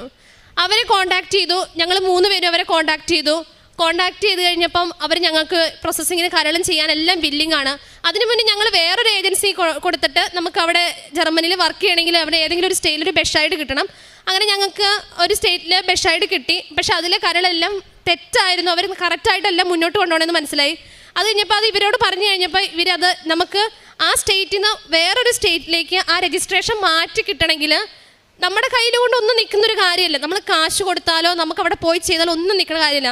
പക്ഷെ ഞാൻ മാതാവിനോട് പറഞ്ഞു, മാതാവി ഞങ്ങളുടെ 3 പേരുടെ രജിസ്ട്രേഷൻ അവിടെ ബ്ലോക്കായി കിടക്കുക, അമ്മ എന്തെങ്കിലും കാര്യത്തിൽ ഇടപെടണം. സഞ്ചാരി മാതാവ് ജർമ്മനി പോയി, എൻ്റെ കൂടെ അമ്മ ജർമ്മനി വന്നമെന്ന് അമ്മ ആഗ്രഹിക്കുന്നുണ്ടെങ്കിൽ അമ്മ തന്നെ തിരുത്തി തന്നെന്ന് പറഞ്ഞു. അങ്ങനെ ഞങ്ങൾക്ക് 3 പേർക്കും, അതായത് അവർ പറഞ്ഞത് 2026 ജനുവരി 4-ാം തീയതിയാണ് ഞങ്ങൾക്ക് പുതിയൊരു രജിസ്ട്രേഷൻ കിട്ടുള്ളൂ. പക്ഷേ ഞങ്ങൾക്ക് അതായത് ഞങ്ങൾ ഇത് സബ്മിറ്റ് ചെയ്തതിന് 4 ദിവസത്തിനുള്ളിൽ ഞങ്ങൾക്ക് പുതിയ ബെഷൈഡ് SN സ്റ്റേറ്റിൽ ഞങ്ങൾക്ക് പുതിയൊരു രജിസ്ട്രേഷൻ ഞങ്ങൾക്ക് 3 പേർക്കും കിട്ടി. അതിന് അമ്മയുടെ ഒത്തിരി നന്ദി പറയുന്നുണ്ട്.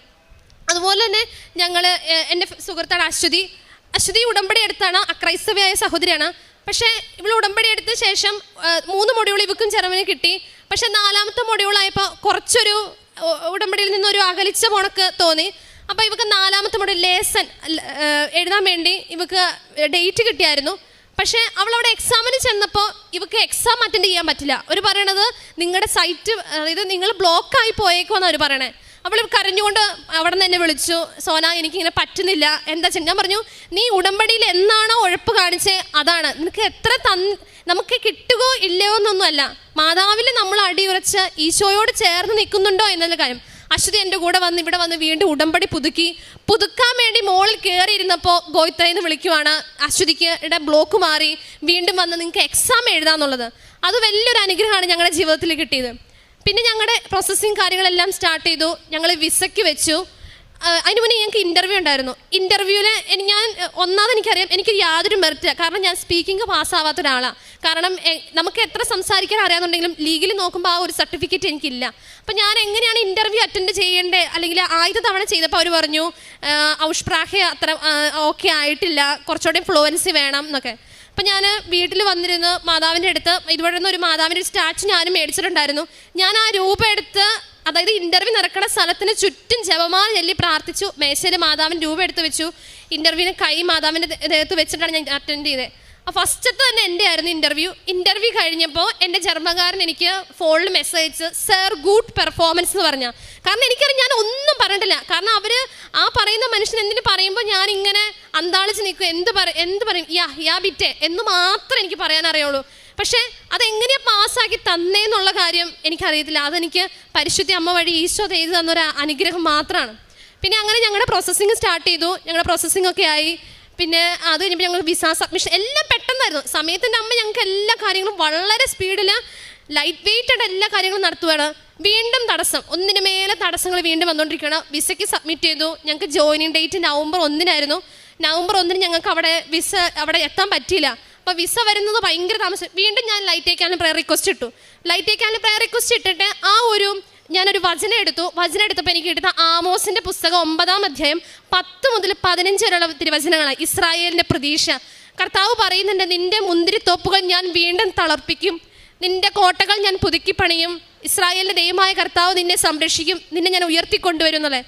ആ വചനം ഒത്തിരി ശക്തിപ്പെടുത്തി. കാരണം നമ്മൾ ഈ VFSലേക്ക് മെയിൽ അയച്ചു കഴിഞ്ഞാൽ നമുക്ക് എല്ലാവരും പറയും നമുക്ക് റെസ്പോണ്ട് ചെയ്യില്ലെന്ന്. ഞാൻ മാതാവിനോട് എല്ലാ വെള്ളിയാഴ്ചകൾക്ക് മുന്നിൽ മാതാവ് എനിക്കൊരു അടയാളം കാണിച്ചു തരും. എല്ലാ വെള്ളിയാഴ്ച ഞാൻ എൻ്റെ അടുത്ത് മാതാവിൻ്റെ ഒരു പള്ളിയിൽ എല്ലാ വെള്ളിയാഴ്ചയിലും ഞാൻ കുർബാനയ്ക്ക് പോകും. അപ്പോൾ അവിടെ ചെല്ലുമ്പോൾ ഞാൻ എപ്പോഴും ഇവിടെ വരാൻ പറ്റാത്തതുകൊണ്ട് ഞാൻ പറയും, മാതാവേ സഞ്ചാരി അമ്മ എവിടെയുണ്ടല്ലോ, അമ്മ അവിടെ വന്ന് എൻ്റെ പ്രാർത്ഥന കേൾക്കണേ. അങ്ങനെ ഞാൻ എല്ലാ വെള്ളിയാഴ്ചകൾക്ക് മുന്നിലും അമ്മ എനിക്ക് ഉത്തരം നൽകും. അപ്പോൾ ഞാൻ ഈ വചനം 14-15 ഞാൻ ഈ അമ്മോട് പറഞ്ഞു, ഈ 14-15 എന്തെങ്കിലും എനിക്കൊരു അടയാളം കാണിച്ചതെന്ന്. ഈ 14-ാം തീയതി ഞാൻ ഇവർക്ക് VFSലേക്ക് മെയിൽ ചെയ്യുന്നു. 15-ാം തീയതി അവരെനിക്കൊരു റിപ്ലൈ മെയിൽ തരുന്നു, നിങ്ങളുടെ അണ്ടർ പ്രോസസ്സിംഗ് ആണെന്ന് പറയുന്നു. വീണ്ടും നമ്മോട് പറഞ്ഞു, അമ്മേ അടുത്ത ആഴ്ച സമയം കൂടെ ഉണ്ട്, അടുത്ത വെള്ളിയാഴ്ച കൂടെ ഞാൻ അമ്മയ്ക്കൊരു സമയം തരും, അമ്മ സമയത്തിൻ്റെ അമ്മയല്ലേ അതിൻ്റെ ഇടയിൽ ഇടപെടണേന്ന് പറയും. അങ്ങനെ ഞങ്ങളുടെ അമ്മോട് ഞാൻ പറഞ്ഞായിരുന്നു, ഞങ്ങൾ വിസ വന്നിട്ടുണ്ടെങ്കിൽ വേറെ ആരോടും പറയില്ല, ഏജൻസിയോട് പോലും ഞങ്ങൾക്കൊരു ടിക്കറ്റ് എടുക്കുന്ന കാര്യം പറയില്ല, അമ്മയുടെ മുമ്പിൽ വന്ന് സാക്ഷ്യം പറഞ്ഞിട്ട് അമ്മയുടെ മുമ്പിൽ ഈ പാസ്പോർട്ട് കാണിച്ചിട്ടേ ഞങ്ങൾ ആരോടും പറയുള്ളൂ എന്ന് പറഞ്ഞു. ആരോടും പറഞ്ഞില്ല. ഞങ്ങൾക്ക് ഇന്നലെ വിസ വന്നു. ഞങ്ങളുടെ 2 പേരുടെയും 7-ാമത്തെ പേജിൽ ഞങ്ങൾക്ക് ജർമ്മനിക്ക് പോകാനുള്ള വിസ അടിച്ചിട്ടുണ്ട്. ഈശോയ്ക്കും അമ്മയ്ക്കും ഒരുപാട് നന്ദി. വലുതും ചെറുതുമായ ഒരുപാട് അനുഗ്രഹങ്ങൾ പരിശുദ്ധ അമ്മ ഞങ്ങൾക്ക് തന്നു. ഞങ്ങൾ ഈ ആഴ്ച അല്ലെങ്കിൽ ഞങ്ങൾ ജർമ്മനിക്ക് പോവുകയാണ്. ഇനിയും അതായത് പിന്നെ വേറൊരു ഇതെന്ന് പറയണത്, അമ്മ ഞങ്ങളുടെ കൂടെ, അതായത് എന്നെ ഉടമ്പടി എടുത്തതും എല്ലാ കാര്യങ്ങളും ചെയ്തതും പരിശുദ്ധ അമ്മയാണെങ്കിൽ അവിടെ ചെല്ലുമ്പോഴും അമ്മ ഞങ്ങളുടെ കൂടെ ഉണ്ടാവും എന്നുള്ളൊരു തെളിവായിട്ട് ഞങ്ങൾ വർക്ക് ചെയ്യാൻ പോണ ഇൻസ്റ്റിറ്റ്യൂട്ടിൻ്റെ പേരും മാതാവിൻ്റെ പേരിന് തുടക്കമുള്ള മരിയൻ ഫ്രീഡ് എന്ന് പറഞ്ഞൊരു ഇൻസ്റ്റിറ്റ്യൂട്ടിലേക്ക് ഞങ്ങൾ പോകുന്നത്. അതൊക്കെ പരിശുദ്ധ അമ്മ തന്ന വലിയൊരു അനുഗ്രഹമാണ്. അതിന് ഈശോയ്ക്കും മാതാവിന് ഒരുപാട് നന്ദി. പിന്നെ ഉടമ്പടി എടുത്തത് വഴി ഞാൻ ചെയ്യുന്ന കാരുണ്യ പ്രവർത്തികൾ എന്ന് പറയുന്നത്, ഞാൻ എപ്പോഴും പറയുമായിരുന്നു, അമ്മേ എനിക്ക് ഒത്തിരി ഒന്നും കൊടുക്കാനൊന്നുമില്ല, പക്ഷേ എനിക്ക് കിട്ടുന്ന ശമ്പളത്തിൻ്റെ ഒരു വീതം എല്ലാ മാസവും ഒരു വീതം അർഹതപ്പെട്ടവർക്കുടെ കയ്യിലേക്ക് മരുന്ന് മേടിക്കാനായിട്ട് എന്തിനെങ്കിലും ആയിക്കോട്ടെ അത് ഞാൻ കൊടുക്കുമെന്ന് പറഞ്ഞ് അത് ഞാൻ ചെയ്യാറുണ്ട്.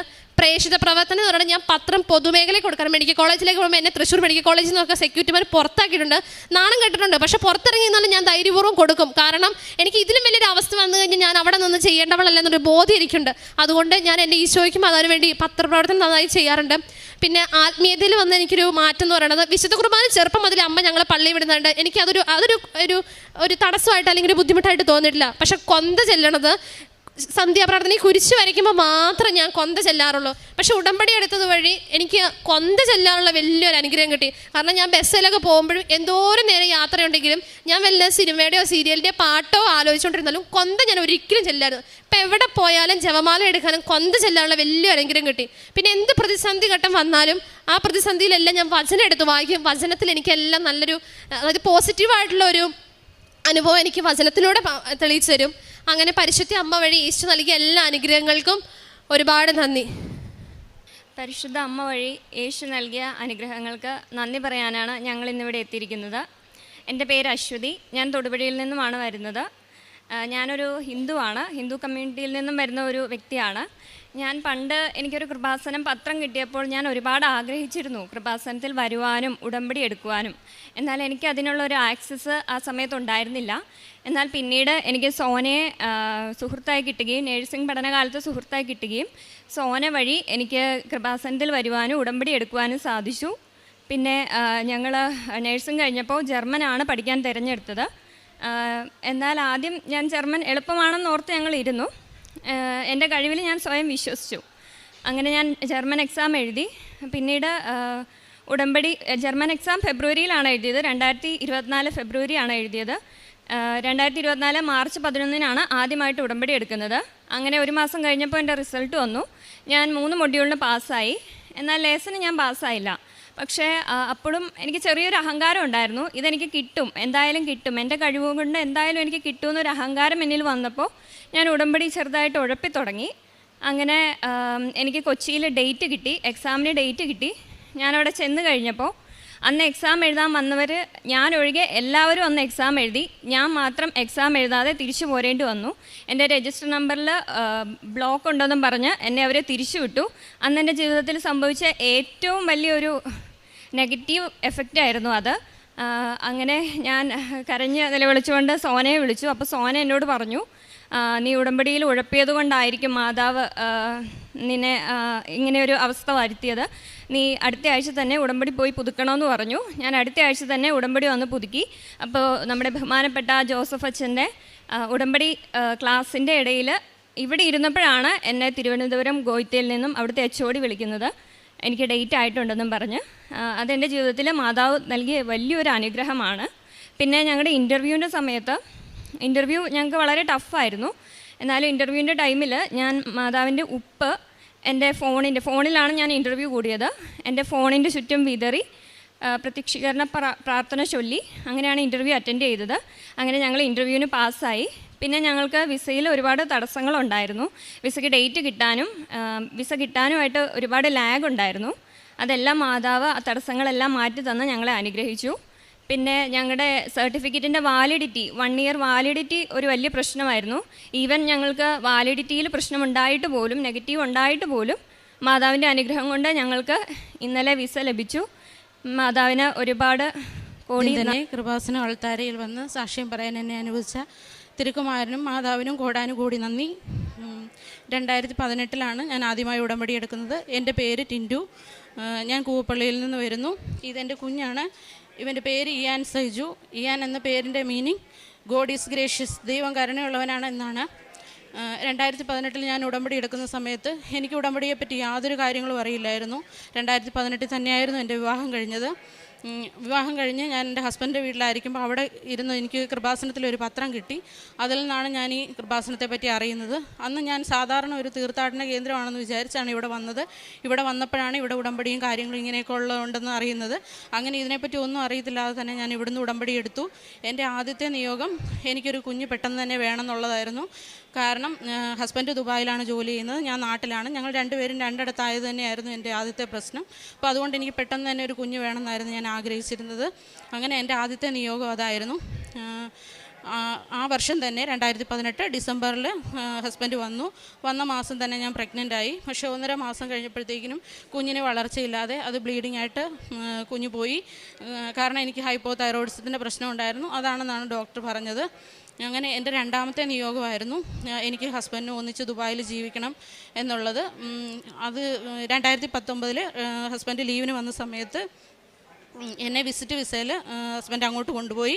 അങ്ങനെ ഞാൻ അവിടെ ചെന്നു. എൻ്റെ രണ്ടാമത്തെ നിയോഗമായിരുന്നത് ഒന്നിച്ച് നിൽക്കണമെന്നുള്ളത്. അങ്ങനെ അവിടെ ചെന്ന് ഒരു 3 മാസം കഴിഞ്ഞപ്പോൾ തന്നെ കോവിഡ് സ്റ്റാർട്ടായി. അങ്ങനെ എനിക്ക് തിരിച്ച് ദുബായിൽ നിന്ന് ഇങ്ങോട്ട് പോരാൻ എനിക്ക് പറ്റിയില്ല. അങ്ങനെ അവിടെ ഞാൻ നിൽക്കുന്ന സമയത്ത് എനിക്ക് എക്സാം എഴുതണമെന്ന് ഭയങ്കര ആഗ്രഹമുണ്ട്. പക്ഷേ എനിക്ക് 2 വർഷത്തോളം ഗ്യാപ്പായി.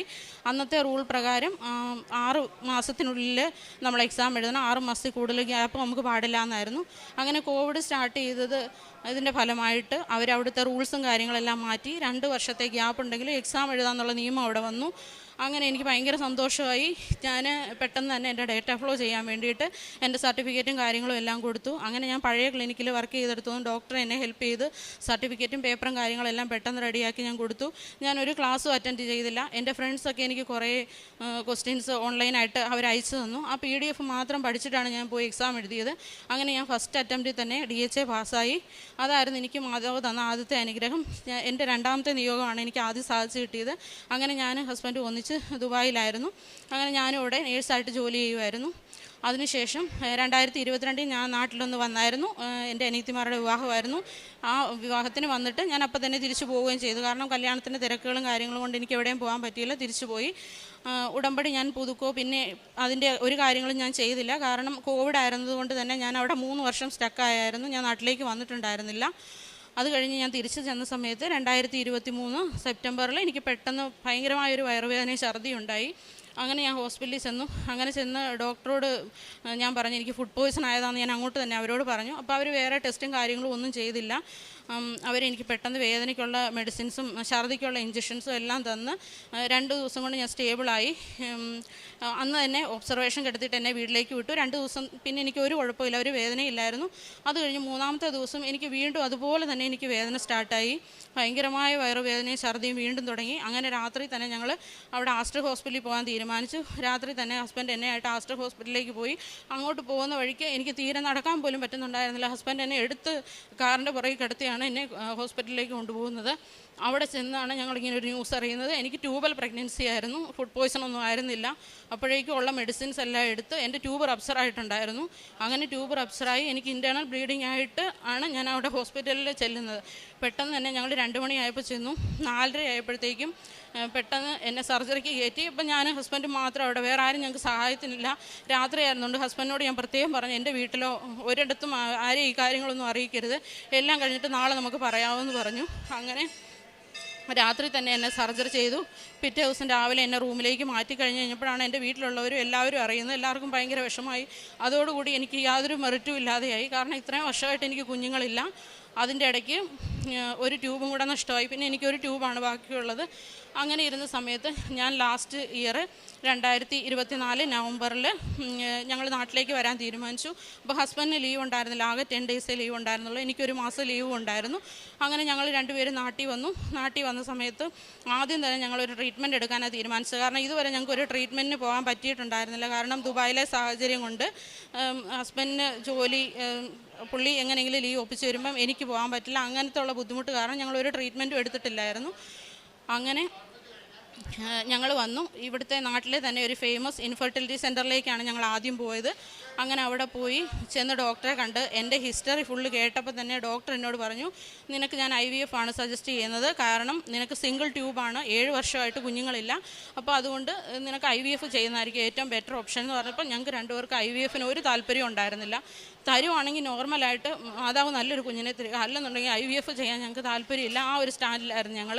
അങ്ങനെ ഞങ്ങളുടെ ഇരിപ്പ് കണ്ടപ്പോൾ ഡോക്ടർ ലാസ്റ്റ് ഞങ്ങളോട് പറഞ്ഞു, അങ്ങനെയാണെന്നുണ്ടെങ്കിൽ ഞാൻ 4 മാസത്തേക്ക് നിങ്ങൾക്ക് മെഡിസിൻ തരാം, ഇഞ്ചക്ഷനും മെഡിസിനും തരാം. അത് കൊണ്ടുപോകും, നിങ്ങൾ കൊണ്ടുപോയിട്ട് 4 മാസത്തെ മെഡിസിൻ എടുത്ത് നോക്ക്. എന്നിട്ട് ശരിയായില്ല എന്നുണ്ടെങ്കിൽ, കുഞ്ഞായില്ല എന്നുണ്ടെങ്കിൽ 1 വർഷം കഴിഞ്ഞ് വന്ന് IVF ചെയ്യാൻ പറഞ്ഞു. അങ്ങനെ ഞങ്ങൾ അവിടെ നിന്ന് പോന്നു. മരുന്നെല്ലാം വാങ്ങിച്ചു, 4 മാസത്തേക്കുള്ള മരുന്ന് വാങ്ങിച്ച് തിരിച്ചു വന്നു. ഹസ്ബൻഡ് തിരിച്ച് ദുബായിലേക്ക് പോവുകയും ചെയ്തു.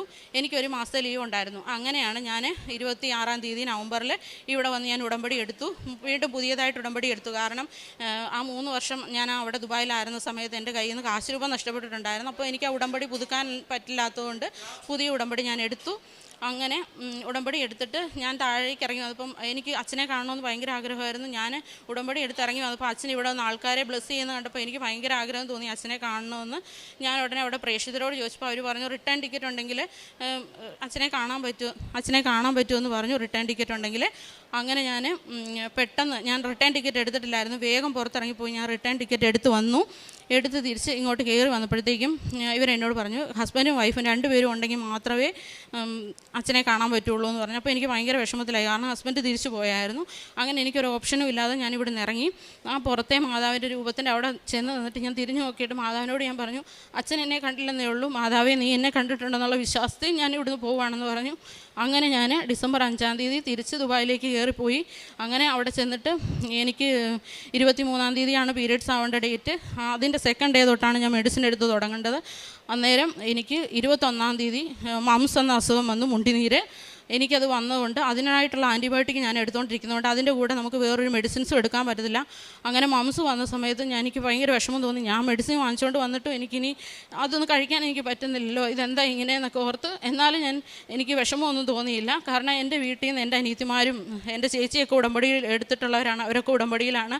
അപ്പോൾ അവരുടെയൊക്കെ കാര്യങ്ങളൊക്കെ ഒരുപാട് സാധിച്ചിട്ടുണ്ട്. അപ്പോൾ ആ ഒരു പ്രതീക്ഷയിൽ ഞാൻ മുന്നോട്ട് പോയി. അങ്ങനെ പത്രങ്ങളെല്ലാം ഞാൻ അവിടെ എൻ്റെ ഫ്ലാറ്റിലും എൻ്റെ ഫ്രണ്ട്സിനും എല്ലാം കൊടുത്തപ്പോൾ ഞാൻ പറഞ്ഞു, കൃപാസനത്തിൽ പോകണം, നിങ്ങൾ അവിടെ പോയി പ്രാർത്ഥിക്കണം. അങ്ങനെ പറഞ്ഞ് അന്ന് തൊട്ട് ഞാൻ ഇവിടെ നിന്നുള്ള വെഞ്ചരിച്ച ഉപ്പും തൈലവും എല്ലാം ഉപയോഗിച്ച് ഞാൻ പ്രാർത്ഥിക്കാൻ തുടങ്ങി. അങ്ങനെ എനിക്ക് മുണ്ടുനീര് വന്നതുകൊണ്ട് ഞാൻ മെഡിസിൻ എടുത്തില്ല. അതിനുശേഷം 10 ദിവസം കഴിഞ്ഞപ്പോൾ തന്നെ ഇതൊരു കമ്മ്യൂണിക്കബിൾ ഡിസീസ് ആണെന്ന് എല്ലാവർക്കും അറിയാം, ഹസ്ബൻഡിനും വന്നു. അങ്ങനെ ഞങ്ങൾക്ക് 2 പേരും സിക്കായി. അങ്ങനെ ആ മാസം അങ്ങനെ കഴിഞ്ഞു. പിന്നെ ജനുവരി മാസമാണ് പിന്നെ പീരിയഡ്സിൻ്റെ സെക്കൻഡ് ഡേ തൊട്ടേ എനിക്ക് മെഡിസിൻ എടുക്കാൻ പറ്റുള്ളൂ. അങ്ങനെ ഞാൻ ജനുവരി മാസം അതിന് വേണ്ടി വെയിറ്റ് ചെയ്തിരിക്കുന്ന സമയത്ത് ജനുവരി 15-ാം തീയതി ഞങ്ങളുടെ 7ാമത്തെ വെഡിങ് ആനിവേഴ്സറിയാണ്. അപ്പോൾ ഞാൻ മാതാവിനോട് വെറുതെ പറഞ്ഞു, മാതാവേ ഈ വെഡിങ് ആനിവേഴ്സറിക്കെങ്കിലും നീ എനിക്കൊരു ഗിഫ്റ്റ് തരുമെന്ന് ഞാൻ പ്രതീക്ഷിക്കുമെന്ന് പറഞ്ഞു. അന്ന് ഞാൻ ഓർക്കുന്നത് ആ മാസം എന്തായാലും കാണത്തില്ല, കാരണം ഞങ്ങൾക്ക് 2 പേർക്ക് സുഖമില്ലായിരുന്നു, മെഡിസിൻ ഒന്നും എടുത്തിട്ടില്ല. നമ്മൾ എത്ര ഇതാണെങ്കിലും മാനസികമായിട്ട് കുറച്ച് ചിന്തിക്കുമല്ലോ. അങ്ങനെയൊക്കെ എൻ്റെ പൊട്ട ബുദ്ധിക്ക് ഞാൻ അങ്ങനെയൊക്കെ വിചാരിച്ചു. അത് കഴിഞ്ഞിട്ട് 23-ാം തീയതിയായി എനിക്ക് പീരിയഡ്സ് ആയില്ല. എന്നിട്ട് ഞാൻ ഹസ്ബൻഡിനോട് പോലും പറഞ്ഞില്ല. ഒരു കാർഡ് വാങ്ങിച്ച് ആരും കാണാണ്ട് വീട്ടിൽ കൊണ്ടുവന്ന് വെച്ചു. 3 ദിവസം കഴിഞ്ഞപ്പോൾ തന്നെ ഞാൻ ടെസ്റ്റ് ചെയ്ത് നോക്കി. കാരണം എനിക്കിതിന് മുന്നേ ഇങ്ങനെ ട്യൂബിനകത്തായിട്ടുള്ളത് കൊണ്ട് എനിക്ക് ടെൻഷനായിരുന്നു. ഇനി അടുത്തതും ട്യൂബിനകത്താണ്, ആ ട്യൂബും കൂടെ നഷ്ടമാവുമല്ലോ. അങ്ങനെ ഞാൻ 26-ാം തീയതി തന്നെ ടെസ്റ്റ് ചെയ്ത് നോക്കിയപ്പം പോസിറ്റീവാണ്. എനിക്ക് വിശ്വസിക്കാൻ തന്നെ പറ്റുന്നുണ്ടായിരുന്നില്ല. അങ്ങനെ ഞാൻ പെട്ടെന്ന് തന്നെ ഹോസ്പിറ്റലിൽ പോയി. അവരവിടുന്ന് സ്കാൻ എടുത്തപ്പോൾ തന്നെ എന്നോട് പറഞ്ഞു, ഒരു കുഴപ്പമില്ല, യൂട്രസിൽ തന്നെയാണ് ഈ പ്രാവശ്യം, ഒന്നും പേടിക്കേണ്ട, ഒരു 1 വീക്ക് കഴിയുമ്പോൾ നമുക്ക് ഹാർട്ട് ബീറ്റിൻ്റെ സ്കാൻ ചെയ്ത് നോക്കാം, എന്നിട്ട് നമുക്ക് കൺഫേം ചെയ്യാമെന്ന് പറഞ്ഞു. പിന്നെ ബ്ലഡ് ടെസ്റ്റും കാര്യങ്ങളും എല്ലാം ചെയ്തപ്പോൾ എല്ലാം നോർമലാണ്. അങ്ങനെ ഹാർട്ട് ബീറ്റിൻ്റെ സ്കാൻ തൊട്ട് 5-ാം മാസത്തെ സ്കാനിങ് വരെ ഞാൻ ദുബായിലാണ് ചെയ്തത്. അത് ഓരോ സ്കാനിങ്ങിനും ഓരോ ബ്ലഡ് ടെസ്റ്റിനും ഞാൻ പോകുന്ന സമയത്ത് ഇവിടുത്തെ ഉടമ്പടി ഉപ്പ് ഞാനെടുത്ത് കുറച്ച് കഴിക്കും. പിന്നെ കുറച്ച് ഉടമ്പടി ഉപ്പെടുത്ത് ഒരു ടിഷ്യൂ പേപ്പറിൽ പൊതിയും. ടിഷ്യൂ പേപ്പറിൽ പൊതിഞ്ഞ് അതുകൊണ്ടേ ഞാൻ സ്കാനിങ്ങിന് പോവുള്ളൂ. അവിടെ ചെന്ന് അവരാരും കണ്ടില്ലെന്നുണ്ടെങ്കിൽ ആ സ്കാൻ മെഷീൻ്റെ പുറത്ത് ഞാൻ ആ ഉപ്പിടും. അല്ലെന്നുണ്ടെങ്കിൽ ഞാനത് ആ കിടക്കുന്ന ബെഡിൽ തന്നെ ഇട്ടിട്ടേ ഞാൻ അവിടെ സ്കാനിങ്ങിന് കിടക്കുകയുള്ളൂ. അങ്ങനെ ഓരോ സ്കാനിങ്ങും എനിക്ക് നോർമലായിരുന്നു, ഒന്നിലും ഒരു കുഴപ്പമില്ലായിരുന്നു. അവിടെ നിന്ന് നമുക്ക് കുഞ്ഞിൻ്റെ സെക്സ് പറയുമല്ലോ, അങ്ങനെ 5-ാം മാസത്തിൽ ഒരു ആൺകുഞ്ഞാണെന്ന് ഞാൻ അറിഞ്ഞു. അങ്ങനെ ഞാൻ ഇവിടെ വന്നു. ഇവിടെ വന്നതിന് ശേഷം 7-ാം മാസം എനിക്കിവിടെ ബ്ലഡ് ടെസ്റ്റ് ചെയ്യുന്ന സമയത്ത് ഷുഗർ ഭയങ്കര കൂടുതലായിട്ടായിരുന്നു. ഷുഗറും ഉണ്ടായിരുന്നു, BP ഉണ്ടായിരുന്നു. അങ്ങനെ ഷുഗറിന് എനിക്ക് 2 നേരം ഇൻസുലിൻ സ്റ്റാർട്ട് ചെയ്തു. അപ്പം ഞാനൊരു നേഴ്സ് ആയതുകൊണ്ട് തന്നെ എനിക്കിതിൻ്റെ സൈഡ് എഫക്ട്സും കാര്യങ്ങളും എല്ലാം അറിയാവുന്നതുകൊണ്ട് തന്നെ എനിക്ക് ഭയങ്കര ടെൻഷനായിരുന്നു. കുഞ്ഞിന് എന്തെങ്കിലും കുഴപ്പം വരുമോ എന്നുള്ളതായിരുന്നു എൻ്റെ ടെൻഷൻ മുഴുവൻ. അങ്ങനെ സെപ്റ്റംബർ 15-ാം തീയതിയാണ് ഡോക്ടർ എന്നോട് അഡ്മിറ്റ് ആകാൻ പറഞ്ഞ ഡേറ്റ്. അതിനൊരു 2 വീക്സ് മുന്നേ ഡോക്ടർ സ്കാനിങ് കഴിഞ്ഞപ്പോൾ എന്നോട് പറഞ്ഞു, കുഞ്ഞിന് ബർത്ത് വെയിറ്റ് കൂടുതലാണ്, അപ്പം നിങ്ങൾക്ക് എങ്ങനെയാണെങ്കിലും കുഴപ്പമില്ല, നിങ്ങളുടെ തീരുമാനമാണ്, നോർമൽ ഡെലിവറി നടക്കാൻ വളരെ ചാൻസ് കുറവാണെന്ന് പറഞ്ഞു. അങ്ങനെ ഞാൻ അങ്ങോട്ട് ഡോക്ടറോട് പറഞ്ഞു, ഒരു കുഴപ്പമില്ല, C-സെക്ഷൻ ചെയ്താലും എനിക്ക് പ്രശ്നമില്ല, കുഞ്ഞിനെ എനിക്ക് ആരോഗ്യത്തോടെ കിട്ടണമെന്ന് പറഞ്ഞു. അങ്ങനെ സെപ്റ്റംബർ 15-ാം തീയതി C-സെക്ഷൻ ചെയ്ത് ഇവൻ 4 kg ഉണ്ടായിരുന്നു. കുഞ്ഞിനെ ആരോഗ്യത്തോടെ എനിക്ക് കിട്ടി. കുഞ്ഞിന് യാതൊരുവിധ കുഴപ്പങ്ങളും ഉണ്ടായിരുന്നില്ല. ഞാൻ റിക്കവറി റൂമിലായിരുന്നത് കൊണ്ട് തന്നെ കുഞ്ഞിനെ അവരവിടെ വെറുതെ ഒബ്സർവേഷന് വേണ്ടി മാത്രം കിടത്തിയതാണ്. അമ്മയും അനിയത്തിമാരും ഒക്കെ ചെന്ന് കുഞ്ഞിനെ ചോദിക്കുമ്പോൾ അവരെടുത്ത് കൈ കൊടുത്തിട്ട് പറയും, കുഞ്ഞിന് ഒരു കുഴപ്പവും ഇല്ല കേട്ടോ, ഞങ്ങൾ മോളിവിടെ ഇല്ലാത്തതുകൊണ്ടാണ് കുഞ്ഞിനെ ഇവിടെ വെച്ചിരിക്കുന്നതെന്ന് പറയും. അങ്ങനെ കുഞ്ഞിന് യാതൊരുവിധ കുഴപ്പങ്ങളും ഇല്ലാതെ കുഞ്ഞിനെ എനിക്ക് ആരോഗ്യത്തോടെ തിരിച്ചു തന്നു. അങ്ങനെ 5 ദിവസം കഴിഞ്ഞ് ഞാൻ അവിടുന്ന് ഡിസ്ചാർജായി വീട്ടിൽ വന്നതിൻ്റെ പിറ്റേ ദിവസം തൊട്ട് എനിക്ക് ഭയങ്കര തലവേദനയായിരുന്നു. അങ്ങനെ തലവേദന കൂടിക്കൊണ്ടിരിക്കുകയാണ്, ഒട്ടും കുറയുന്നില്ല. അങ്ങനെ ഞാൻ ഹോസ്പിറ്റലിൽ ചെന്നപ്പോഴത്തേക്ക് എനിക്ക് BP ഭയങ്കരമായിട്ട് കൂടിയിരിക്കുകയാണ്, 170/100. കാരണം കുഞ്ഞുണ്ടായതിൻ്റെ ആ ഒരു ഇത്, എനിക്ക് ഉറക്കക്കുറവ്, വേദനയുടെ എല്ലാം പ്രശ്നങ്ങളും കൊണ്ട് എൻ്റെ BP ഭയങ്കരമായിട്ട് കൂടി. അങ്ങനെ അവരവിടുന്ന് എനിക്ക് ഒരുപാട് ഇഞ്ചക്ഷൻസും മെഡിസിൻസും എല്ലാം എടുത്ത് എന്നെ അവിടെ കിടത്തിയിരുന്നു. 1.5 ദിവസം കഴിഞ്ഞപ്പോൾ എന്നെ അവരവിടുന്ന് ഡിസ്ചാർജ് ചെയ്തു. 3 നേരം എനിക്ക് BPയുടെ മെഡിസിൻ എടുക്കാൻ പറഞ്ഞ് എന്നെ വീട്ടിലോട്ട് വിട്ടു. അങ്ങനെ 3 ആഴ്ചയോളം ഞാൻ BP മെഡിസിനിലായിരുന്നു. പിന്നെ ഞാൻ വിചാരിച്ച്, ചിലരിങ്ങനെ പറഞ്ഞു കേട്ടിട്ടുണ്ട് പ്രഗ്നൻസിയിൽ വരുന്ന ഷുഗറും BPയും പിന്നെ മാറത്തില്ല എന്നൊക്കെ കേട്ടിട്ടുണ്ട്. എൻ്റെ ഷുഗർ പൂർണ്ണമായിട്ടും കൺട്രോളായിരുന്നു. BPയും ആ 3 ആഴ്ചത്തെ മെഡിസിൻ കൊണ്ട് തന്നെ എനിക്ക് പൂർണ്ണമായിട്ട് കൺട്രോളായി. ഒരു ദിവസം ഞാൻ 2 ദിവസം ഞാൻ മെഡിസിൻ കഴിച്ചില്ല, മെഡിസിൻ കഴിക്കാൻ മറന്നുപോയതാണ്. എന്നിട്ട് വെറുതെ ടെസ്റ്റ് ചെയ്ത് നോക്കിയപ്പോൾ എനിക്ക് വളരെ നോർമലായിരുന്നു BP. അങ്ങനെ പിന്നെ ഡോക്ടറെ കണ്ടു കഴിഞ്ഞപ്പോഴത്തേക്ക് അവർ പൂർണ്ണമായിട്ട് ആ മെഡിസിൻ സ്റ്റോപ്പ് ചെയ്തു. അങ്ങനെ ഞാനും കുഞ്ഞും ആരോഗ്യത്തോടെ ഇരിക്കുന്നു. ഞങ്ങൾക്ക് 2 പേർക്കും യാതൊരു കുഴപ്പവും ഇല്ല. ഇപ്പം അടുത്ത ആഴ്ച ഞങ്ങൾ തിരിച്ചു പോവുകയാണ്.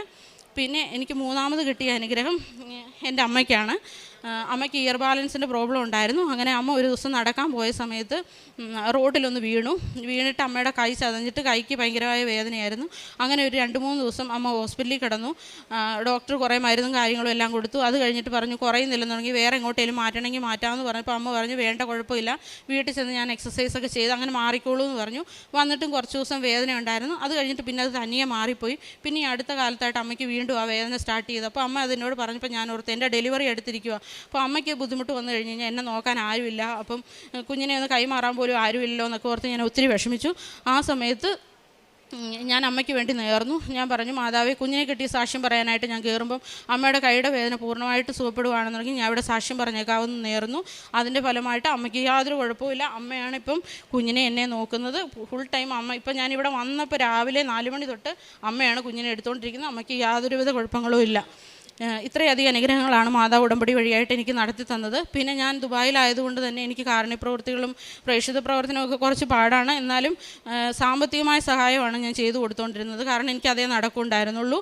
അപ്പോൾ എനിക്കറിയാവുന്നവർക്ക്, എൻ്റെ ബന്ധുക്കൾക്ക്, പുറത്തുള്ളവർക്കൊക്കെ എനിക്ക് പറ്റുന്ന രീതിയിൽ സാമ്പത്തികമായ സഹായം ഞാൻ ചെയ്തു കൊടുക്കുമായിരുന്നു. ചോദിച്ചാലും ചോദിക്കാതെ തന്നെയും കണ്ടറിഞ്ഞ് ഞാൻ എല്ലാ കാര്യങ്ങളും ചെയ്യുമായിരുന്നു. പിന്നെ ഞാൻ 5-ാം മാസത്തിൽ 5 മാസം കഴിഞ്ഞ് 6 മാസം തുടങ്ങിയപ്പോൾ ഞാൻ ഇങ്ങോട്ട് വന്നായിരുന്നു ഡെലിവറിക്കായിട്ട്. ആ വന്ന സമയം തൊട്ട് ഞാനിവിടെ പറ്റുന്ന അനാഥാലയങ്ങളിലൊക്കെ പോയി പൈസ കൊടുക്കുകയും എന്നെക്കൊണ്ട് പറ്റുന്ന കാര്യങ്ങളൊക്കെ ചെയ്യുമായിരുന്നു. പിന്നെ എൻ്റെ ജീവിതത്തിൽ ഞാൻ ഒരുപാട് മാറ്റങ്ങൾ വരുത്തി. മാക്സിമം പള്ളിയിൽ പോകാനും പെട്ടെന്ന് കുമ്പസാരിക്കാനും അങ്ങനെയുള്ള കാര്യങ്ങളെല്ലാം ഞാൻ ശ്രദ്ധിച്ചു.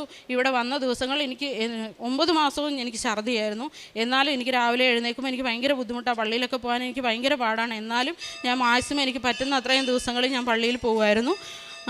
പിന്നെ വീടിൻ്റെ അടുത്തുള്ളവർക്കും ഇടവകയിലുള്ളവർക്കും ഒക്കെ ഞാൻ പത്രം കൊടുക്കുകയും അവരോടെല്ലാം എൻ്റെ കാര്യം പറയുകയും പിന്നെ ഞാൻ ആരെ കണ്ടാലും അവരോടെല്ലാം ഞാൻ പറയും, ഇതെനിക്ക് കൃപാസനത്തിൽ പോയി ഉടമ്പടി എടുത്ത് കിട്ടിയ കുഞ്ഞാണ്, ഇവന് യാതൊരു കുഴപ്പമില്ല, 7 വർഷം കഴിഞ്ഞ് എനിക്ക് കിട്ടിയ കുഞ്ഞാണ്. അങ്ങനെ പറഞ്ഞ് ഞാൻ എല്ലാവരുടെ അടുത്തും പറയാറുണ്ട്. ഇത്രയധികം അനുഗ്രഹങ്ങൾ ചെയ്തു തന്ന മാതാവിനും തിരുക്കുമാരനും